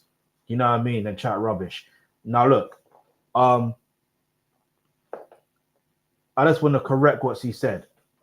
All right, it's the fact that she's trying to implicate and say, oh, or even Craig Kading were trying to say, oh, well, because Tupac needed bail and basically that's why Suge Knight came into play. No, Interscope, yeah, was a record label he was in. Tupac was originally signed to, and basically they refused to post bail. They refused. A lot of some of his friends were trying to raise funds for him to post bail, but I don't know the full details. We'll get into that for another day. But anyway, but Suge Knight was able to post bail. But to tell you the truth, it wasn't necessarily Suge Knight. It was actually Interscope. They just didn't want that Interscope, like that Jimmy Iovine didn't want to be the what do you call it? You know when if something was to go wrong, like he didn't want to get the blame. Do you understand? Just bear that in mind. So now this woman is now saying, oh, him signing to this record label mean that's where the fog persona came. Wrong. For one, he's always been rowdy. Do you know what I'm saying? Like rowdy way before then. Do you understand? Two, when you deep it, from I think it was in 1994, if memory serves me correctly in the timeline, he had the group Fog Life, which Biggie was supposed to be a part of. But they have a album. They have a Fog Life Volume 1. They have an album out. Do you know what I'm saying? So let's put that into perspective. And the Fog image is not like, what are you calling the Fog image? Like being boisterous, I can understand it. Being boisterous, rowdy is what it is. But to go on to say a fog, like what are you trying to imply? Do you know what I'm saying? Because Tupac never said he was a gangster, never said he was a fog, although he said he does represent fog life. But that was for the hate you give. What was it? The hate you give little infants, F's over everyone, or something like that. I can't remember the full thing. Let's go.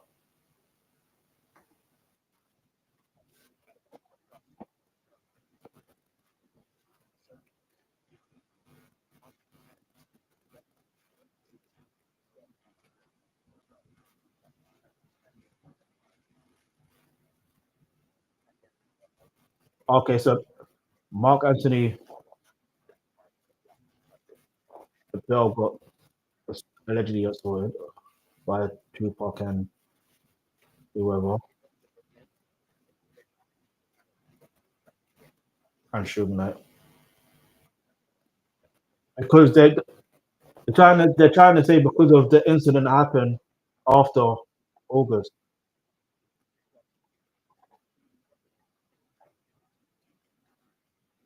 which it was.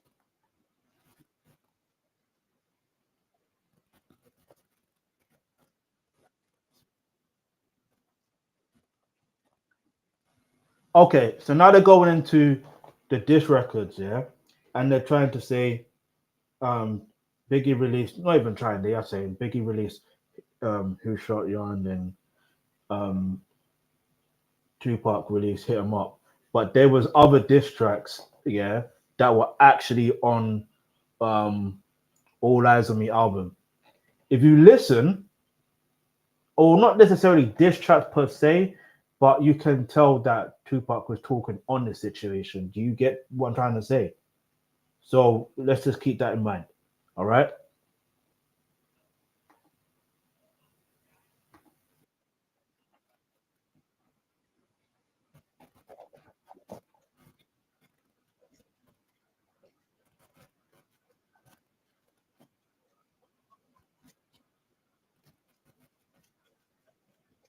Up and motherfucking clue. And you want to be down with Bad Boy, then F you too.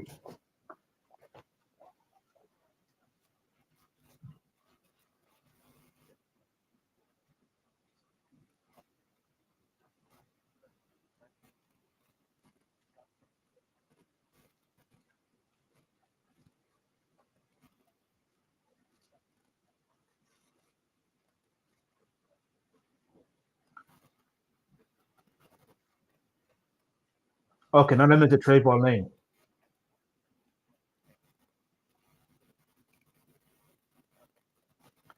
Okay, this keeps on buffering. This generally keeps on buffering. I don't know if we should come back to this another time because I don't. It just keeps on buffering, and it's annoying.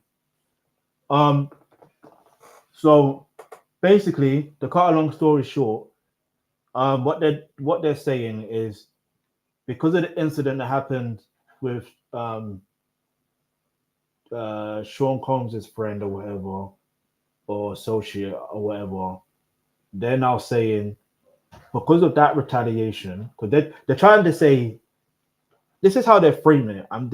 This sounds mad, but this is literally how they're framing it, and I can see where they are going with this.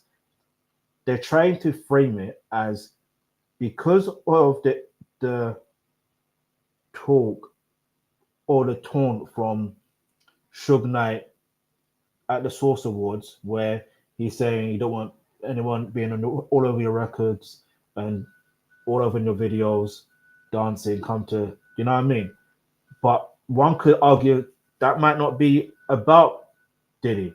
You know what I mean? It might not be about him. It could be applied to Jermaine Dupri at that time. If you know, you know. But Sean Combs, aka Diddy, he's the one who took it upon himself to say, oh, that was about me. Do you see how much of a big ego this guy has? All right, cool, whatever. Humans are allowed to have ego now and again. It is what it is. Yeah, this is hip hop. Cool. Now, that aside, when they in our part in Atlanta, again, ironically, happened to be Jermaine Dupri, something to do with Jermaine Dupri. The incident happened where Jake got, do you know what I mean? That situation, we lost his life, unfortunately. Now, and that was mentioned in the other the Sean Combs, the record documentary. I know this is a lot, but stay focused. Follow me. Stay focused. So now they're saying that because now that was in August, right? Now they're saying because of Jake being associated with Suge Knight, they're saying, oh, that must mean Suge Knight and his crew may want to have retaliation towards Bad Boy. Cool. Fair enough. Understandable way they will come to that conclusion. Now, so the situation happens in this December that happens to someone from Bad Boy Records, apparently. Yeah. Now, you move forward to the next situation where there's another incident that took place. You understand? In I think June '96, yeah, where they're trying to say Trayvon Lane and the rest of the mob Barus were in Lakewood Mall, and they haven't said it so far, but I know where they're heading with this. They're trying to say that Trayvon Lane's chain got robbed or snatched or something like that by Orlando Anderson. I know where they're heading with this. Like I literally know where they're heading with this, right? And then they're going to say Orlando Anderson, well, Trayvon Lane saw Orlando Anderson at in Las Vegas, MGM Grand, and whispered to Tupac and said, "That's that guy." Well, not verbatim, that's that guy. And then Tupac went over to, you know what I mean? And then they want to, like, do you see the pattern? Do you see the pattern? That's all I'm trying to say. It's easy for narratives to be pushed. This is a narrative that I can clearly see being pushed, only because I know about other information. But let's keep it moving.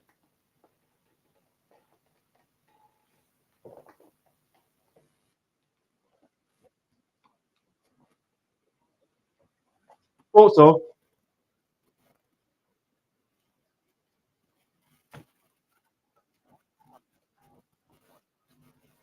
according to one confidential informant, you know who that is? hold on. We gotta read that affidavit or whatever it's called. Yeah.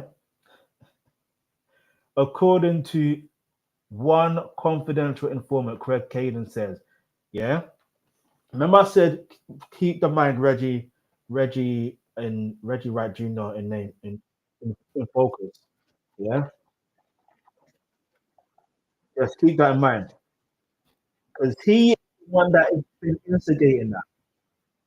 He's the one, he is the lead for that information. Yeah, this is buffering bad.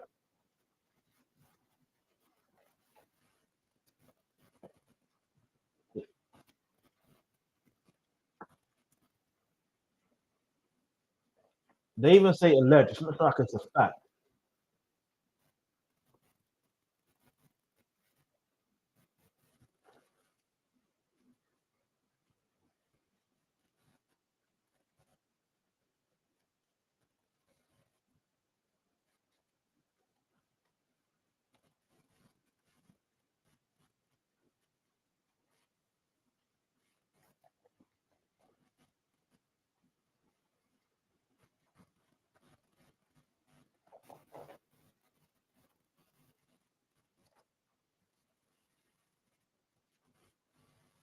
All right, so that Craig Kane is saying, according to one confidential informant, right? Now, let's assume we don't know the person's name, but I feel like I know it's Reggie Wright Jr. I just know based on it.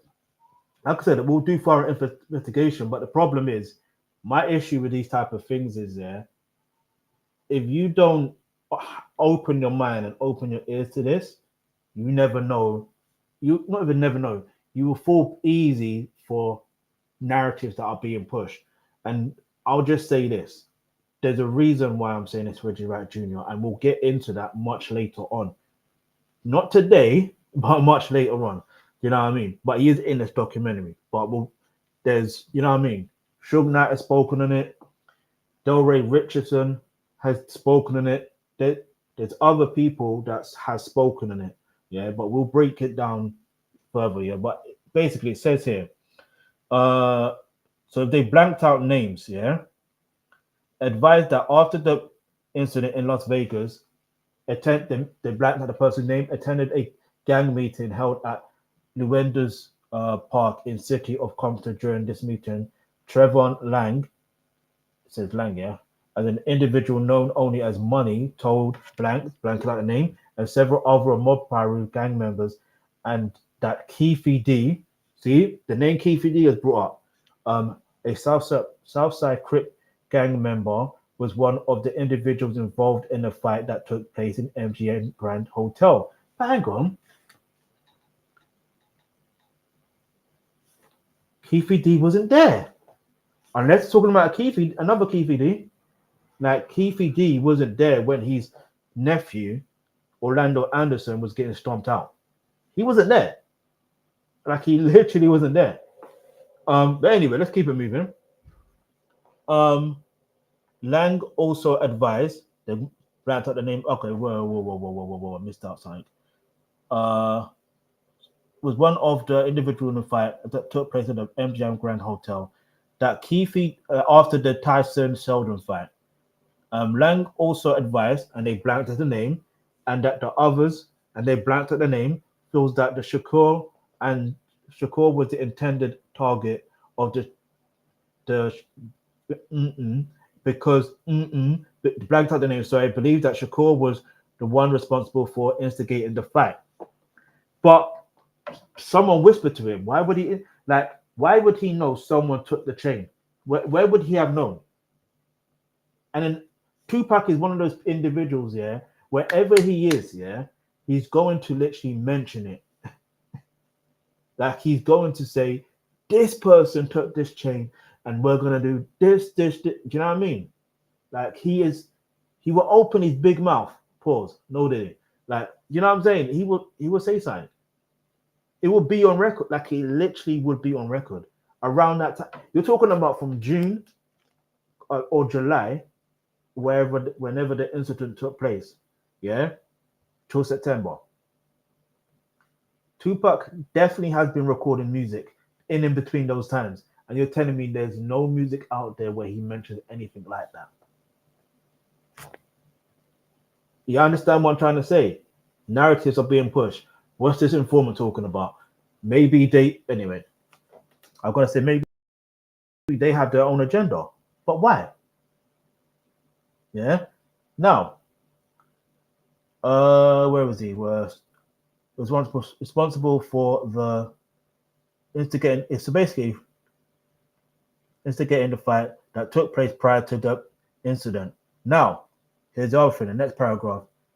They panicked at the name again. Advised that words on the street is that Sean Puffy Combs of New York-based Bad Boy Entertainment had offered up to $5,000 to any Crip gang member who can physically remove the their medallion from the DRR employee. So the DRR medallion from any DRR employee. Now, was Trayvon Lane a DRR employee, or was he just a friend or a close associate of of um, of Suge Knight? These are the questions we have to ask. And also, you look at the names here. Is it Trayvon Lane or is it Trevon Lang? Is it Keefy D, as in Keith? Like, do you know what I'm saying? And how do you?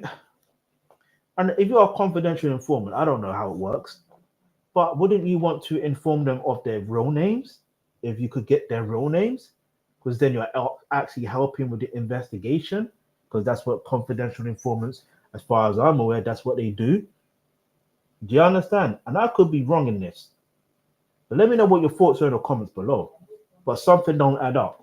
To me, this, like, irrespective of me thinking this is what's his name? Uh Reggie Wright Jr. Like, although I'm assuming that, and let me not assume it's him. Let's just take it as pure fact. Yeah, not fact, but like, let's look at it for what it is. That looks like that's an agenda. Just based on the fact that we know Tupac likes to talk or rap. What should I say? But he would literally mention it. You know what I mean? Let's keep it moving on. Let's go.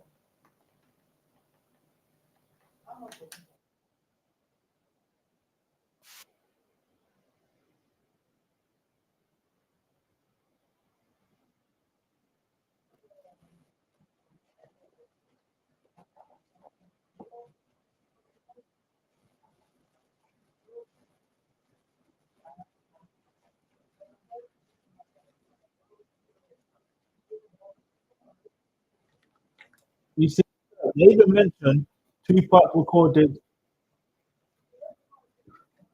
They also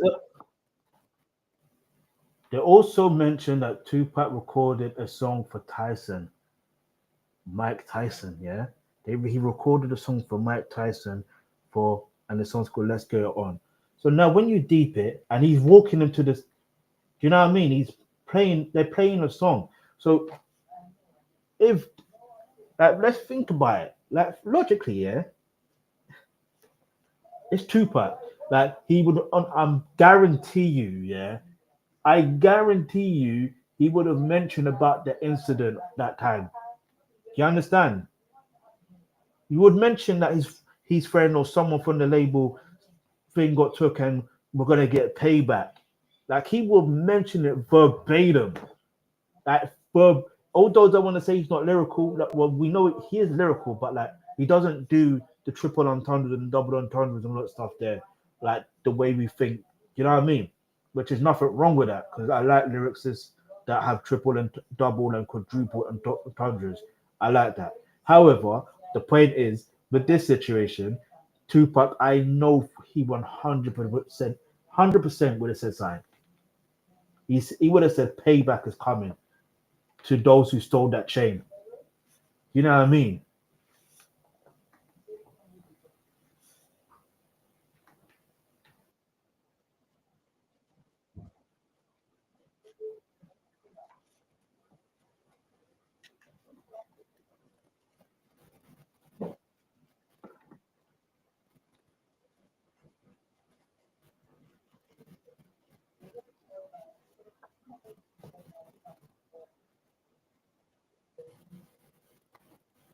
All right. This all right. This might take me longer than I'm going to actually intended to. So there might be like a part two to these type of situations. I'm not going to lie to you, which is fine by me because, hey, I like to do content. All right, but um, we're going to keep on moving from now, and we're going to just read it because you know what it is. I want to get out all my thoughts on everything I see in this documentary, and then we're going to match it with what Craig Kading is saying in this documentary, and then also what he's saying in the Sean Combs The Reckoning documentary. Yeah, because you have to understand that when narrative, I'm not saying that the Sean Combs Reckoning documentary is painting a narrative or all that stuff. I'm not even saying that.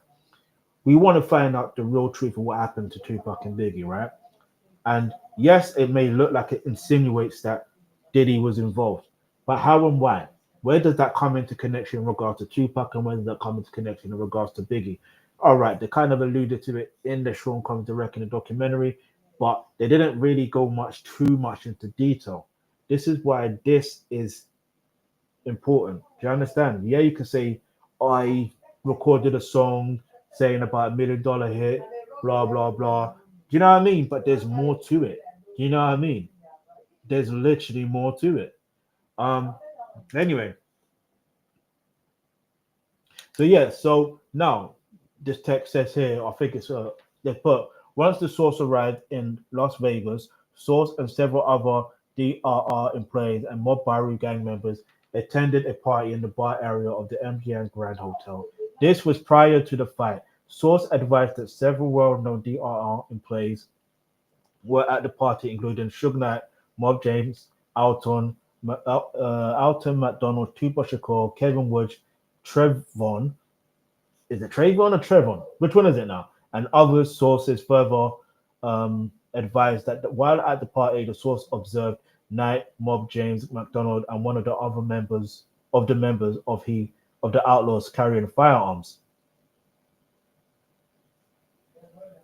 Okay. Time out. We have to figure this out. Okay. So how do you know someone's carrying a firearm? How do you know one of the outlaws is carrying a firearm? Now, this is where we have to do another deep dive investigation. We have to ask which outlaws was there, who was carrying and were they carrying a firearm? Did they confirm this that they were carrying a firearm? And would they deny it? Would they confirm it? Right? Do you understand? Let's be honest. We don't know. But let's go by what it says here. So it says, at the conclusion of the party, the group then left the bar area of the hotel and proceeded towards the area where the fight was taking place. During the fight, the source observed a shoving incident that involved Knight, McDonald, and several unknown Crip gang members from Los Angeles. So who's the source? Who is the source?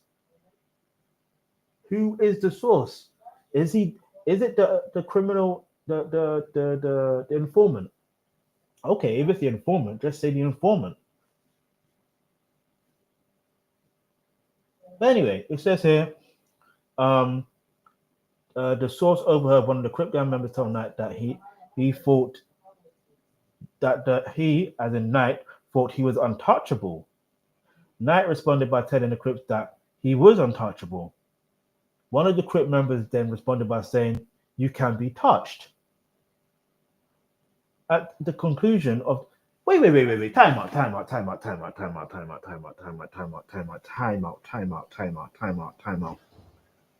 out. This source. So you're telling me they witnessed all of that. They heard all of that. So that must mean they are one of the key pieces of witnesses when it comes down to what happened with Tupac. Basically, who is the source? Reveal yourself. All right, fair enough. Protection, blah, blah, blah. No, but reveal yourself. Because how do you know this information? How do you remember everything that was said? Or are you involved but not involved? Do you understand what I'm trying to say? Where you are part of one of the either parties and you're just not really involved, but you're involved somewhere because of whatever. Or was you just an innocent bystander at MGN Grand or whatever? These are questions that need to be asked. Do you understand? Because what to me this doesn't make sense. How would you? Does it make sense to you? Leave your answer in the comment section below. At the conclusion of this boxing match, Knight and his entourage left the MGM Grand Hotel to attend several post-fight parties that were taking place at several different hotels and casinos in Las Vegas area. Source then stated that sometime between 10 p.m. and 11 p.m., Knight's entourage, which included between 10 and 12 vehicles, left one of the post-night parties en route to, doesn't say the rest there, but okay. So now I have a question. How do you know this information? Who's the source?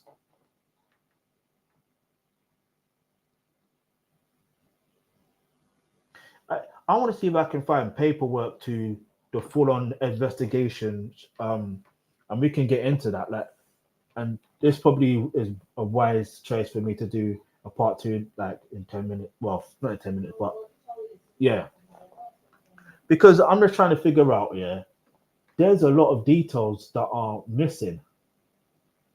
One detail is who is the source. One could argue say it's Reggie Wright Jr. because how do you know about the movement of Suge Knight? How do you know it was between 10 p.m. and 11 p.m.? Were you watching your watch?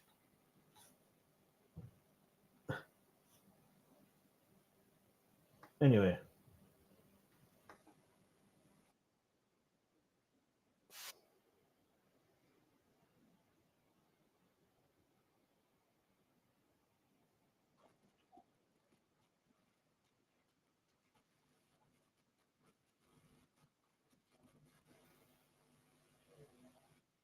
So now they're showing footage of the MGM Grand. Hey, yo, it's exactly what. Wait. Time out. It's exactly what Josh Johnson was saying about CCTV footage back then. Like, it's blurry. You can't really see things clearly. Like, yo, that's funny. It's actually genuinely true. You can't really see things clearly. But all I can see is a bunch of people, a bunch of different people. You can't tell who's who. You know what I mean? It's like playing Where's Wally, or in America you call it Where's Waldo. You know what I'm saying? Anyway,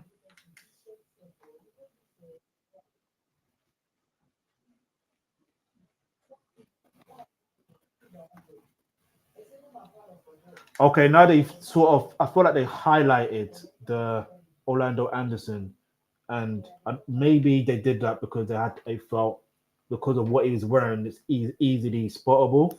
Fair enough. Fair enough. Fair enough. Fair enough.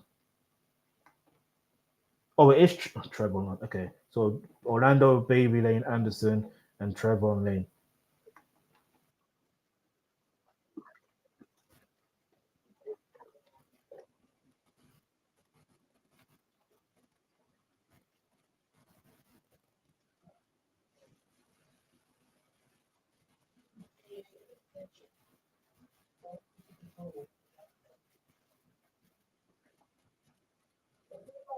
Okay, now this is where the story becomes. This is where the story becomes interesting. Yeah, because like you see, let me take this off. Like you see, when it comes down to because I'm more or less like done for today, so to speak. Like you see, when it comes down to the incident, right? I'm sorry, yeah. Greg Kading is basically alluding to the fact, and obviously he can only go based on the information that he's been given, and who's giving him the information, the source. Who is the source? It looked like it's clearly a federal, no, not federal, but he's an informant. But who is this an informant? Because they're using the motive of their. Hold on, they're moving. They're moving. They're using the motive. Hang on. So they're using the motive of the situation to do with the chain being stolen. Yeah, and so that happened in July or June. Yeah, happened around July. So like that's the motive. So Trayvon Lane happened to be near Tupac, and he whispered in Tupac's ear. What did he whisper? Why did Tupac storm off that way? But then I've heard Suge Knight say, like this is years later, that he's never given Trayvon Lane a chain in the first place. But we can get into that in another day because maybe I misheard and I can't remember verbatim, but we will get into that.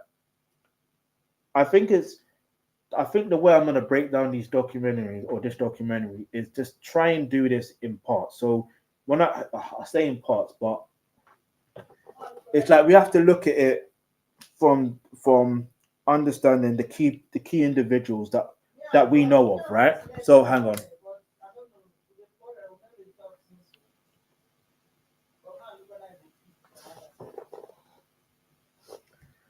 So yeah, so basically the situation becomes, when it comes down to the key individuals, yeah, you have Tupac, yeah, obviously, but does that mean that it's to do with that? They tried to say Keefe D was there as well, like when his nephew was getting stomped out.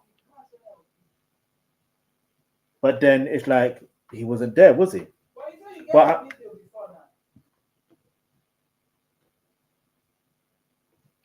so when it comes down to it, it's like the reality is, okay, Suge Knight was there. Okay, we know that. But then my question will always remain: what did Trayvon Lane? No, is it Trayvon Lane?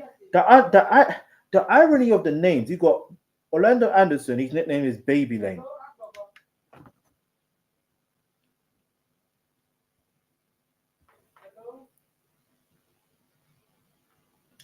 You got the irony is you got Baby Lane, who is Orlando Anderson. Then you got Trayvon Lane. It's like, and obviously they're from two different sides, but it seems to me, I could be wrong, but I feel like they're playing both sides. Like that, I feel like they're playing both sides. At this point, they're playing both sides. There's something. Where is Trayvon Lane now? Everyone, not everyone. The from what it seemed like, Greg Kading in the other documentary, the Reckoning documentary, it almost seemed like he's trying to say only two individuals remain from that incident. That, do you know what I mean? So only two main people remain, which is probably, I think, Diddy and Keefe D. Really? But then it's like, if that's the case, and you say you solved the case because he went on other platforms to say he solved the case, then how comes it's still unsolved? Let's can someone answer that question? If Craig Kading's gone on different platforms to say that he solved the Tupac case, how comes it's still unsolved? Does it make sense? It don't make sense to me. And like I said, where's Trayvon Lane? Where is he? Like, I'm just a genuine question. Where is he? Why is he hiding? What, is he scared because he felt that it feels like the narrative is being pushed that he is the one that told Tupac, and then he kind of is the reason why Tupac is that it? But if you're innocent of the situation, surely you can come out and just tell your side of the story, tell your truth, unless you got something to hide. Look, even Keefe D's been talking. Deanna, like, I don't know. Like, maybe I'm just overthinking, and I've got questions. So it's like, if Orlando Anderson is Keefe D's nephew, and Orlando Anderson was arrested. This is the other thing. We'll get to this. I know it's much later on, but he was arrested at one point. But it's like, he was never convicted. There's some tampering going on somewhere. That's what it looks like. Because how can you now have Keefe D now, rightfully so, if he's now trying to say Diddy's name 77 times? There's a lot that needs to be. There's a lot of things that need to be unfolded. But anyway, listen, we're gonna come back to this another day. We're gonna get back to another part. We will carry on from where we left off because, yeah, there's a lot to deal with here. Yeah, but